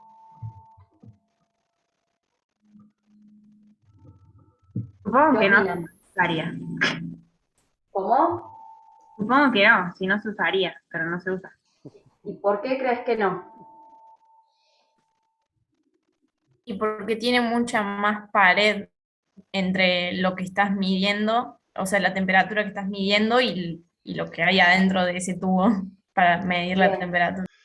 ¿Pero qué implica eso? ¿No disminuye la transferencia de calor entre el líquido y la muestra? No, lo que pasa es que, a ver, lo que tienen que analizar también lo que están, pero ¿cómo se mide la temperatura? Que capaz que no lo he dicho yo recién, es el tema. No sé si... a ver, ¿quién es el sensor de temperatura?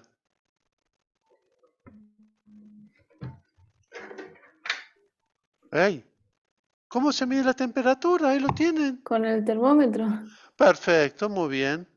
¿Dónde Entonces, está el termómetro?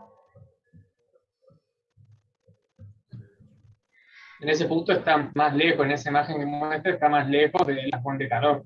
no, es que acá no es cuestión de la fuente de calor. Lo que tienen, y lo dijeron, es que está bien, es que el tamaño de la pared del capilar, como dijo Lorena recién, el asunto es que si vos pones una pared más gorda, el capilar, frente a la pared digamos, del termómetro, el termómetro, por ser metal, es mucho más sensible a los cambios de temperatura que un compuesto orgánico.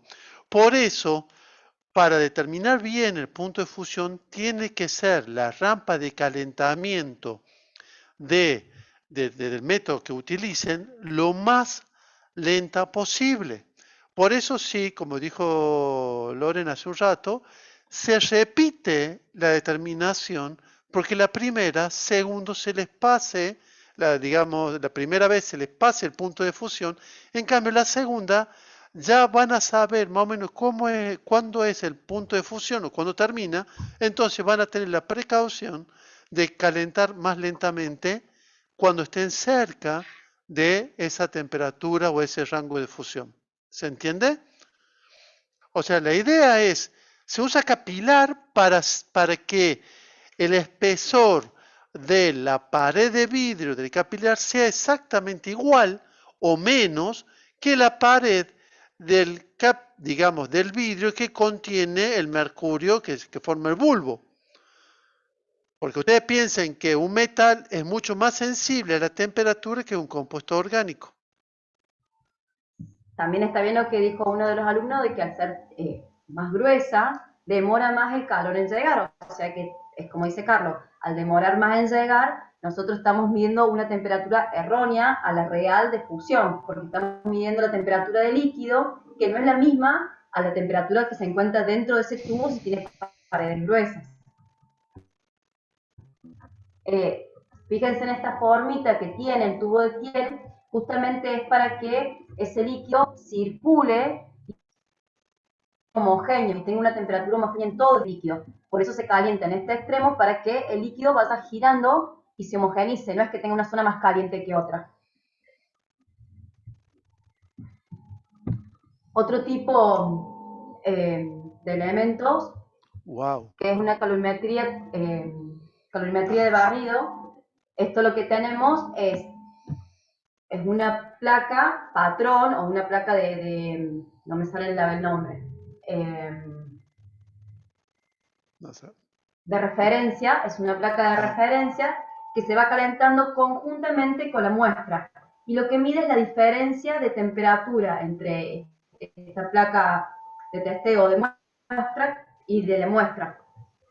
Cuando yo voy calentando las dos juntas, van tomando la misma temperatura, entonces la diferencia de temperatura entre una y otra es constante y tenemos una línea recta.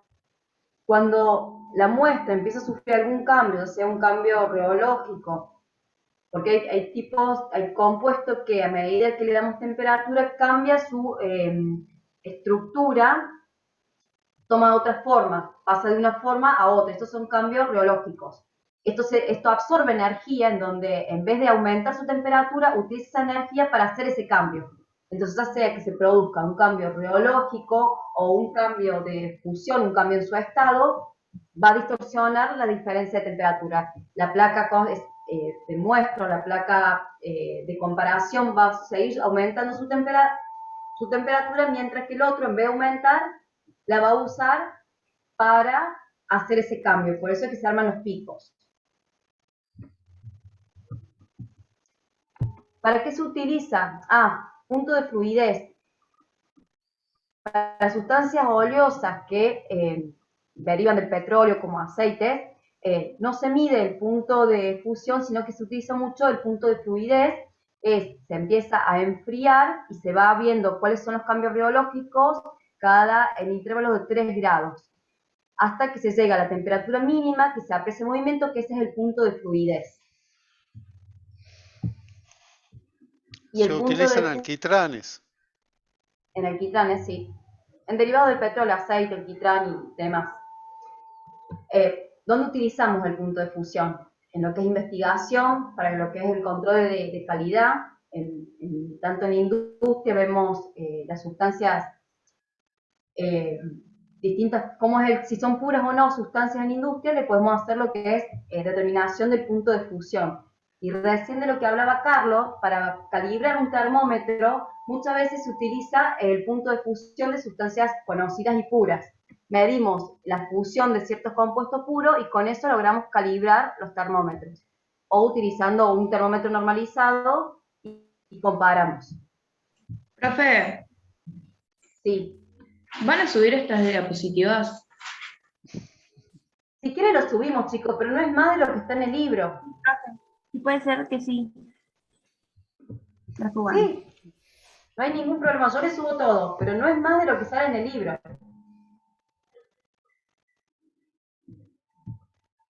¿Querés seguir, Carlos? Ah, ya está, eso, ya creí que tenías más.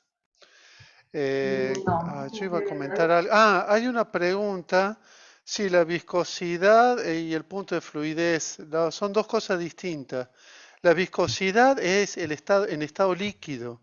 La viscosidad, y es una cosa que lo vamos a ver en el laboratorio para que lo que comenté con respecto a las marchas, es, digamos, la parte visual. La viscosidad es la resistencia a fluir. ¿Tá? El punto de fluidez o punto de ablandamiento, depende de qué tipo de sólido sea, se utiliza punto de fluidez o punto de ablandamiento.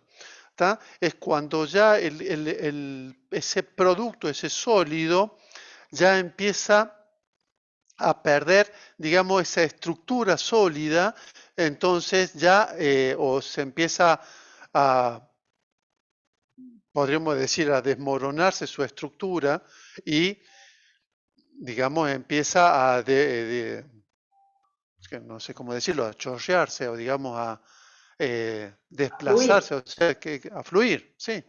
Sí, a fluir. A fluir. Sí, por lo general la muestra lo que se hace primero se le hace un precalentamiento y de ahí se empieza a bajar la temperatura lentamente hasta ver cuál es la temperatura donde todavía tiene un leve movimiento o fluye levemente.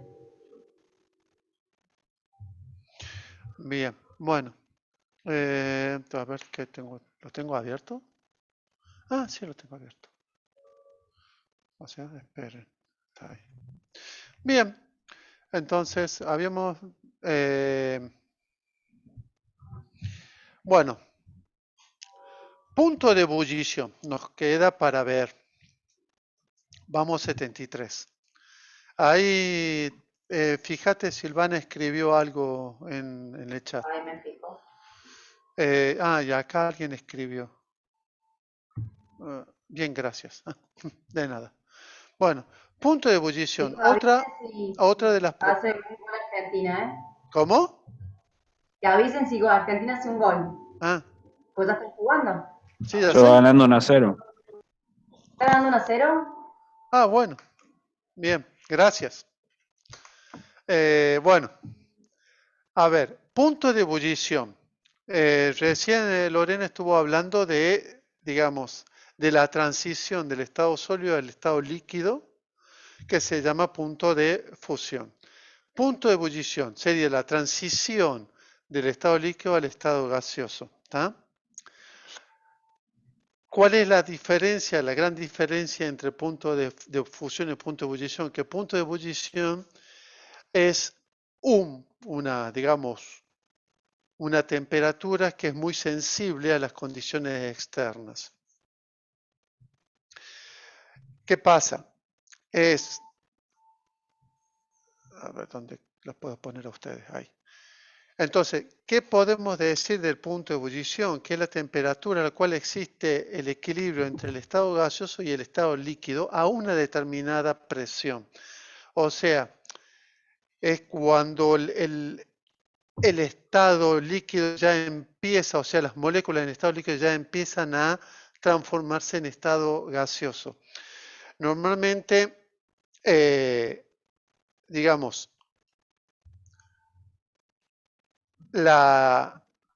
esta propiedad es totalmente, digamos, dependiente de la presión externa o de la presión del sistema. ¿Por qué puse presión del sistema? Porque normalmente hay sistemas cerrados en el cual nosotros podemos hacer vacío para que la temperatura de ebullición de ese compuesto no sea la temperatura normal de ebullición, sino sea a bajar la presión del sistema, hace que la presión de vapor que tiene ese digamos, compuesto sea mayor. Por ende, va a equilibrar más rápidamente a menor temperatura la presión del sistema, entonces va a empezar a ebullir más fácilmente. ¿Está? En este gráfico, justamente lo que lo saqué para ponerlo para comparar por qué depende digamos, cómo depende de la presión externa. El agua, digamos, se considera que el punto de ebullición del agua es a nivel del mar, a 45 grados de latitud, de 100 grados. Eso es por, digamos, normalizado o estandarizado así. Esos son los famosos 100 grados de punto de ebullición del agua. ¿Tá? Pero si estamos hablando de la Ciudad de México, estamos hablando en Córdoba, que estamos a 400 metros sobre el nivel del mar, o sea que nuestra presión atmosférica ya no es 760 milímetros de mercurio, sino 722 milímetros de mercurio, no va a ser 100 grados, sino va a ser 97, 98, por ahí. Y si nos subimos al Champaquí, para decir algún monte más cercano, y no el monte Everest, es justamente la presión, digamos la temperatura de ebullición del agua va a ser cerca de los 80, 85 grados. ¿Tá? Por eso el monte Everest es mucho menor, 75 grados, justamente porque estamos a 8.000 metros de altura. Y la presión que hay ahí en el monte Everest es muy, sinceramente no la sé, pero debe ser muchísimo más bajo de 600 o cerca de 600 milímetros de mercurio. Entonces, ¿cuál es el problema del punto de ebullición? Que el punto de ebullición no lo podemos tomar como una propiedad que me sirva para caracterizar los compuestos orgánicos. ¿Tá? Y sobre todo, ¿en qué tipo de compuestos orgánicos estamos hablando? Justamente digamos, de los compuestos orgánicos líquidos, ¿tá? Que para eso se utilizaría. Si bien uno podría decir que la presión de vapor es directamente proporcional a la temperatura, no significa que sea, digamos, estrictamente lineal. Simplemente acá le puse una gráfica para denotar o demostrar, digamos, los tipos de curva que tienen los diferentes compuestos líquidos o sea, la presión de vapor de los compuestos líquidos frente a la temperatura, ¿no? Y evidentemente acá esta gráfica no está muy bien diseñada porque 760 no está a 100 grados, ¿tá? O excepto que sea una gráfica hecha en una ciudad que se encuentra por encima digamos, del nivel de mar. Simplemente eso, quería demostrar cómo varía, digamos, dependiendo. Primero, entonces, ¿qué es lo que podemos entender del punto de ebullición y de las curvas? ¿Qué podemos ver acá? Acá podemos analizar un par de cosas. ¿Qué es lo que podemos analizar? Si estamos hablando de el paso de la estructura de líquido a gaseoso, ¿qué tengo que romper? ¿Qué fuerza tengo que, digamos, tratar de vencer para pasar del estado líquido al estado gaseoso? ¿Tá? ¿Qué fuerzas son? Las fuerzas intermoleculares. ¿Tá? ¿Y cuáles son las fuerzas intermoleculares que existen en los líquidos? Sí, intermolecular. Cuando quieran responder, pongan barra espaciadora y hablen, más fácil que yo, y me siguen hablando en el chat. ¿El tipo dipolo-dipolo? A ver, son fuerzas intermoleculares. ¿Cuáles son las fuerzas intermoleculares que hemos charlado y cuando hablábamos de la caracterización de los compuestos orgánicos? De Van der Waals, de puente hidrógeno. Sí. Dipolo. Ya está. Bien. Perfecto, ahí tenés esas tres que, bueno, los dipolos puede ser dipolo inducido, dipolo permanente, bueno, pero no importa, son dipolos. Pero bueno, ¿cuál es el asunto? Entonces, eso va a depender, a ver, lo que quiero que entiendan es que, ¿cuál es la fuerza intermolecular más fuerte que hay? Puente de hidrógeno.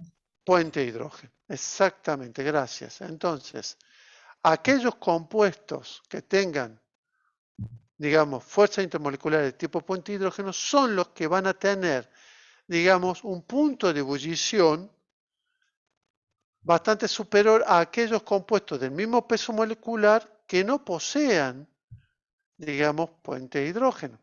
¿Tá?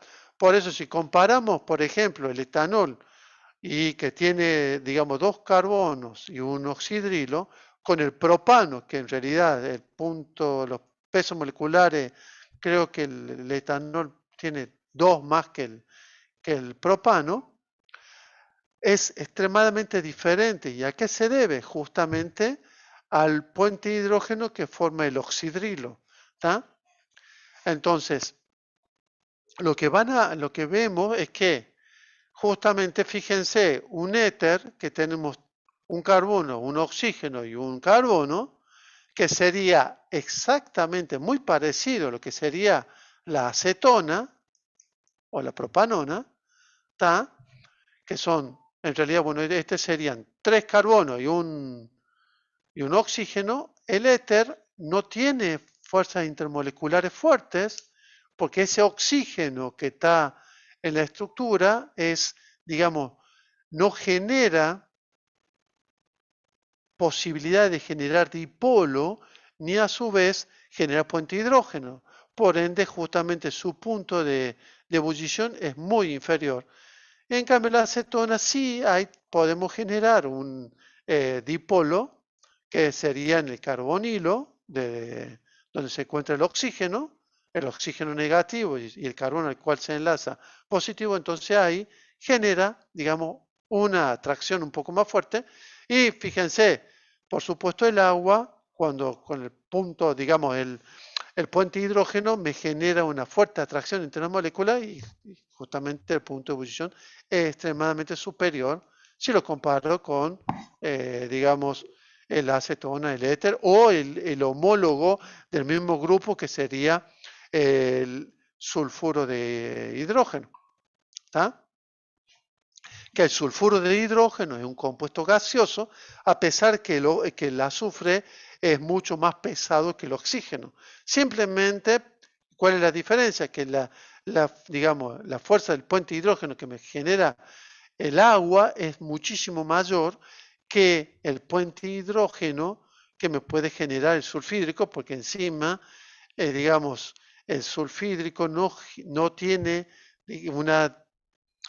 un efecto de formación de puente de hidrógeno tanto como el agua por la electronegatividad del azufre, que es bastante más baja que la del agua.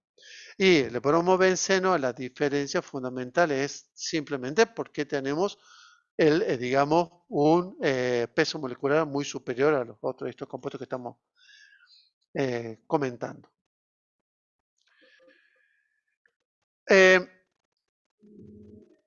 Bien. Entonces,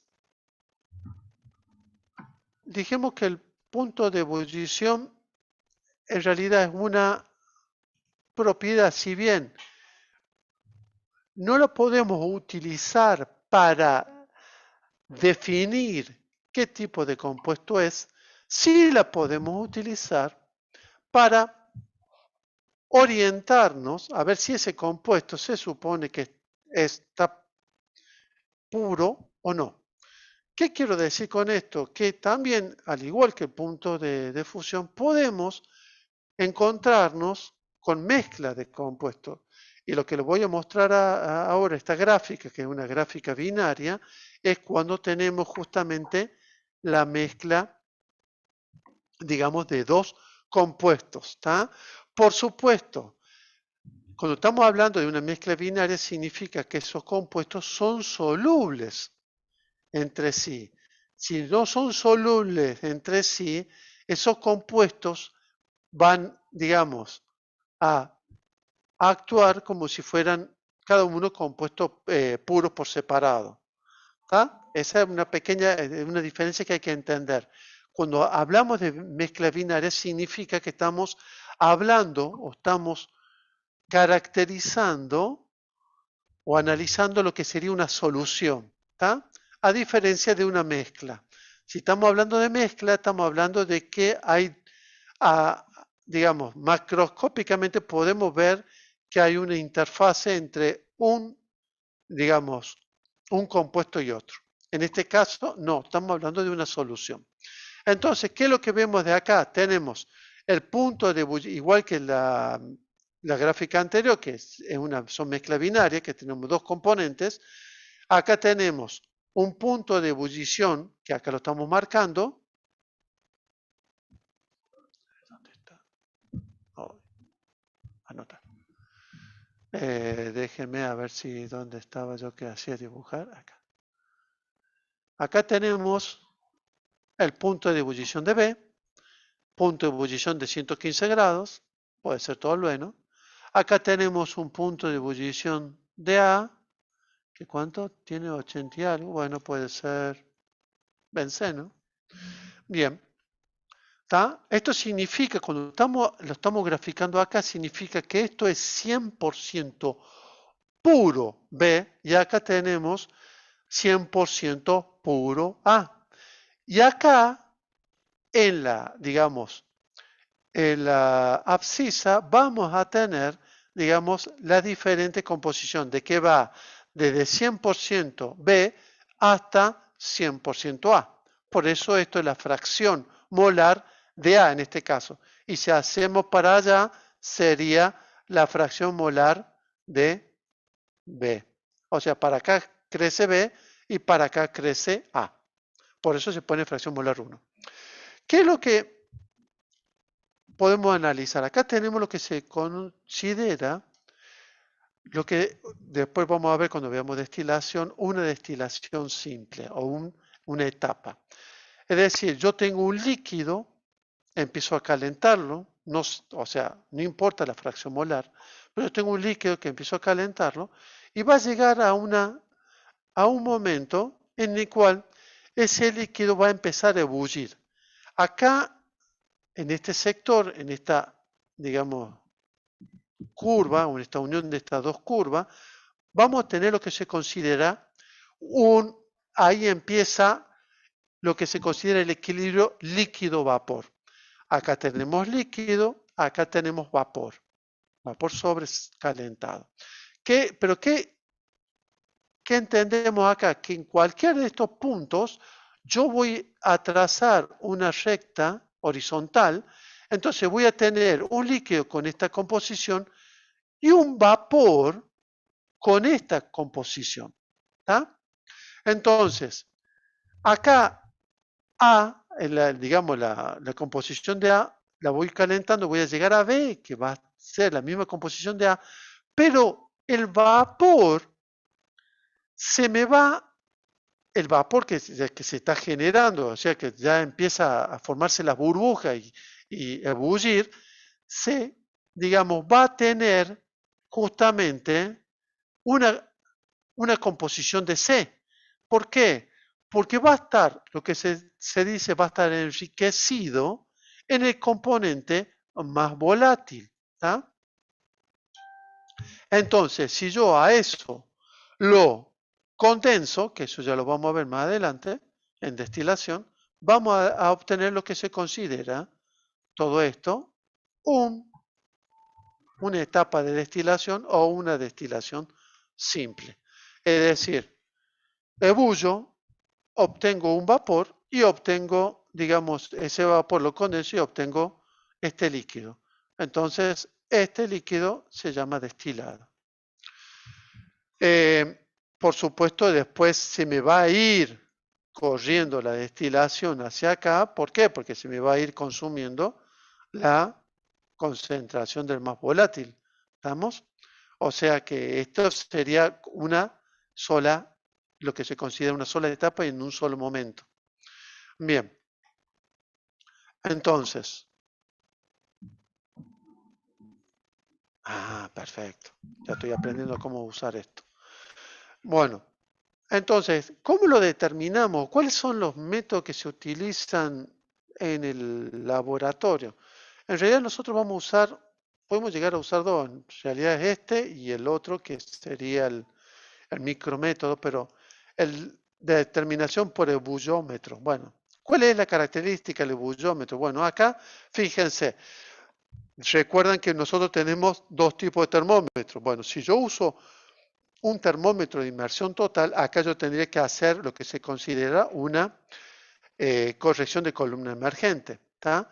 Pero en el caso de que yo utilice este tipo de equipamiento para hacer, digamos, la determinación de punto de ebullición, lo que voy a utilizar es un termómetro de animación parcial, con lo cual directamente no necesito hacer ninguna corrección de columna emergente.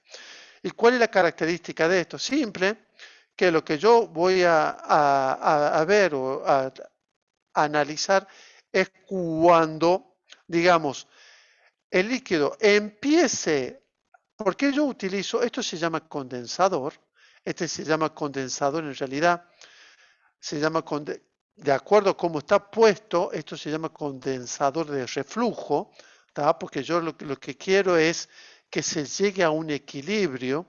Ese equilibrio que yo quiero lograr es que, digamos, la temperatura acá se mantenga constante y acá el líquido se entre en ebullición y se vuelva a condensar y a bajar, entonces esté, digamos, a una temperatura que permanentemente se mantenga constante. De esa forma estoy, digamos, determinando cuál es la temperatura de ebullición de ese líquido. Si usted me pregunta si este es un método bastante usado, no se utiliza. En realidad, hoy en los laboratorios de orgánica o de química no se utilizan determinación de punto de ebullición, es muy difícil. Ya se utilizan métodos, digamos, instrumentales para, que ya lo vamos a estudiar, para determinar, digamos, la composición o la caracterización de un determinado líquido. Pero siempre ustedes piensen que estos son los métodos que utilizaban digamos, los químicos en la antigüedad, porque no existían los instrumentales que hoy existen, ¿tá? El otro método del punto de ebullición es la determinación por destilación. Bueno, ¿a qué llamamos destilación? Destilación significa la separación de un compuesto líquido, una solución líquida, por punto de ebullición, o sea, por la temperatura o por el efecto de la temperatura. O sea, yo tengo un líquido, lo paso al estado gaseoso y a su vez después lo condenso y obtengo de nuevo otro líquido. Es lo que vimos recién acá. Caliento, ebullo, obtengo un vapor, condenso ese vapor y ese vapor me tiene esta concentración. ¿Cuál es la característica? Simple, que esta concentración va a ser mucho más rica en componente más volátil. Y si yo estoy determinando el punto de ebullición por este método, la temperatura primero me va a quedar fija, ¿tá? Y queda fija y después si se varía, digamos, si en algún momento varía esta temperatura disminuyendo o aumentando, eso significa que lo que yo tenía en el balón de destilación, este se llama balón de destilación, lo que yo tenía en el balón de destilación no es un compuesto puro, sino una mezcla, ¿tá? Bueno, ya lo vamos a ver más adelante cuando veamos destilación, que este se llama condensador de Liebig, ¿tá? A diferencia del de reflujo, fíjense, el vapor va para acá y la entrada de agua es, digamos, en cocorriente con el flujo de vapor. En cambio, cuando yo hago una destilación, el flujo de agua va a ser contracorriente, o sea, para acá va el agua, para acá va, digamos, no el agua, va el vapor, y para acá va el agua, va en contracorriente. ¿Está? Eso es lo que quiero que entiendan. Cuando estamos hablando de destilación, siempre va en contracorriente. ¿Por qué?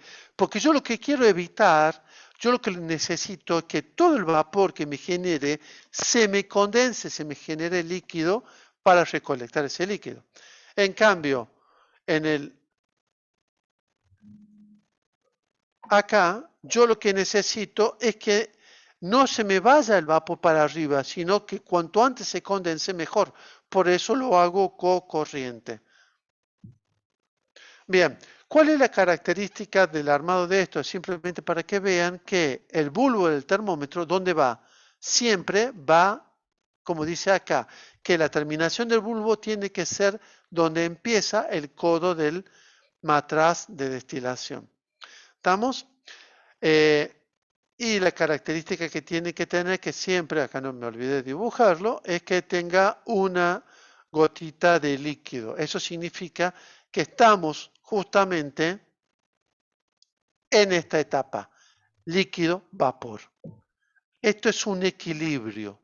Cuando estamos hablando en horizontal, estamos hablando que tenemos distintos tipos de equilibrio. O sea, tengo una composición de líquido que se encuentra en equilibrio con un vapor determinado. Por eso acá siempre debo tener una gota de líquido. ¿Está?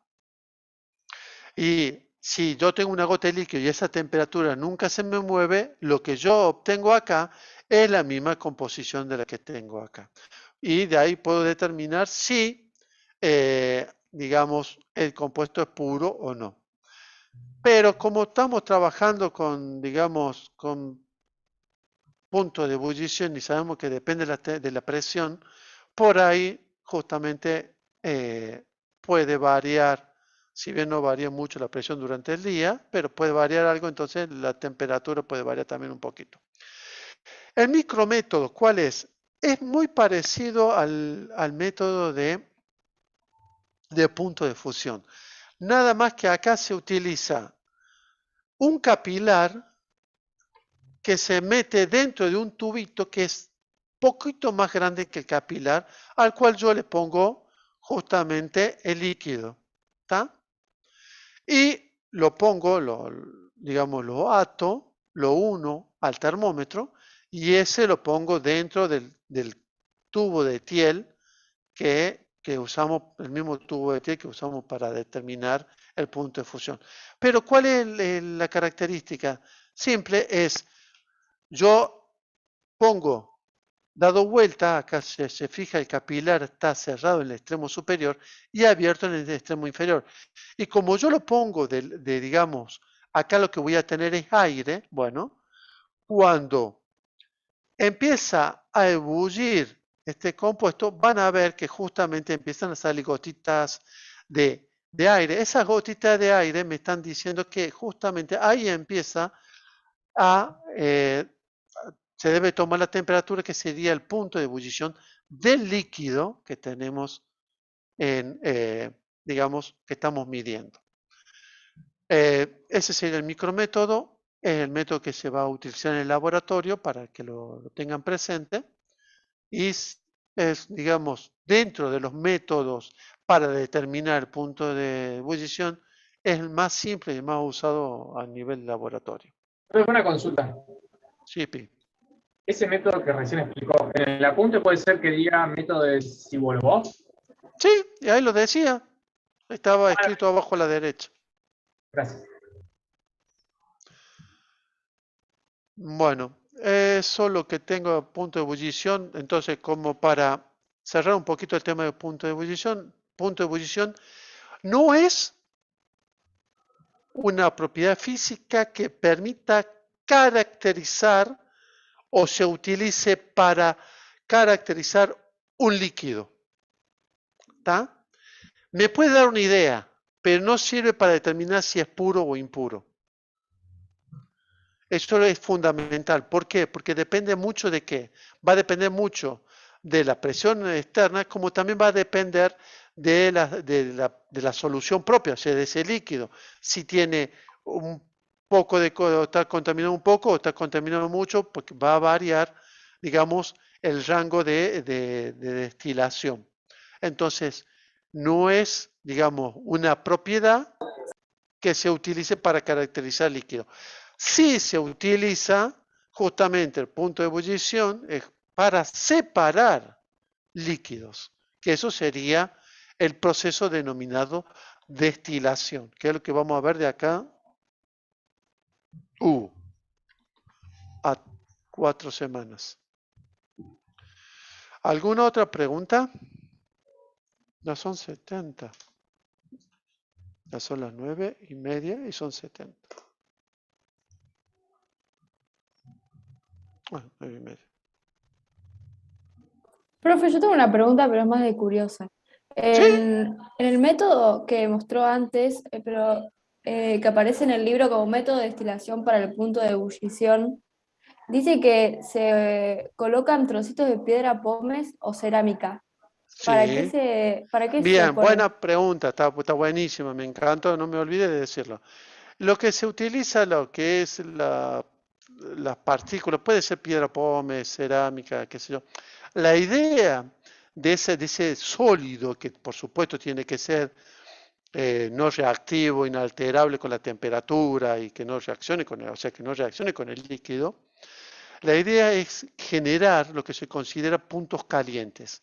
¿Eso qué significa? Eso me permite que, como digamos, es un sólido, entonces se concentra la temperatura ahí y me genera, digamos, pequeñas burbujas haciendo que la ebullición sea homogénea. Ya te vas a dar cuenta cuando lo hagamos en el laboratorio, va a ver, hágame acordar que hagamos unos con, digamos, material poroso y otros sin, y van a ver que el que tiene material poroso ebulle muy parejito, o sea que, digamos, las burbujas son muy chicas y muy suavecito la ebullición. En cambio, el que no tiene plato poroso es como borbotones. ¿Tá? ¿Cuál es la gran diferencia? Que si yo en laboratorio no utilizo este material, digamos, sólido para el punto de ebullición o la destilación, puedo contaminar con líquido el destilado, porque se producen borbotones y esos borbotones me pueden salir por el, digamos, el codo del balón de destilación. Gracias. De nada. ¿Qué? No, profe. No sé. La próxima clase del parcialito sería de estas dos cosas, profe. Sí. Son preguntas teóricas, totalmente. Capaz que alguna de razonamiento, estoy pensando. Pero ya vemos. Pero serían preguntas teóricas con respecto a esto. Bien, gracias. No, de nada.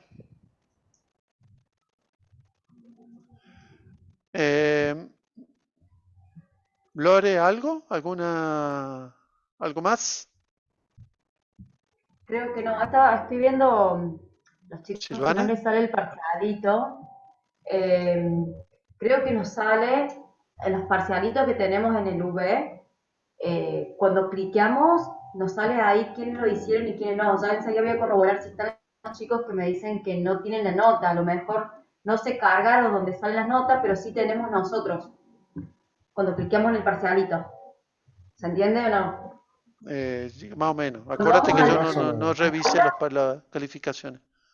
En el aula, los parcialitos que armamos, cuando vos cliqueás, podemos ver cuántos podemos ver todos los parcialitos y quiénes hicieron bien y mal. Entonces, de última, si no está la nota, a lo mejor nosotros de ahí lo podemos sacar. Estoy viendo si los chicos que me dicen que no tienen nota están en ese parcialito o no. Ah, ya está. Ya entendí. Si bien no nos dice la nota, dice finalizado y la hora. Ah, mira. Mira, si querés, comparto. Sí. Sí, así vemos si podemos. ¿Ves? Este es el primer parcialito. Sí. Es el parcialito A. Y ahí me sale quiénes lo hicieron, cuántos fallaron. Y estoy buscando. Estoy viendo si están los chicos que me dijeron que no salían. Pero es el A.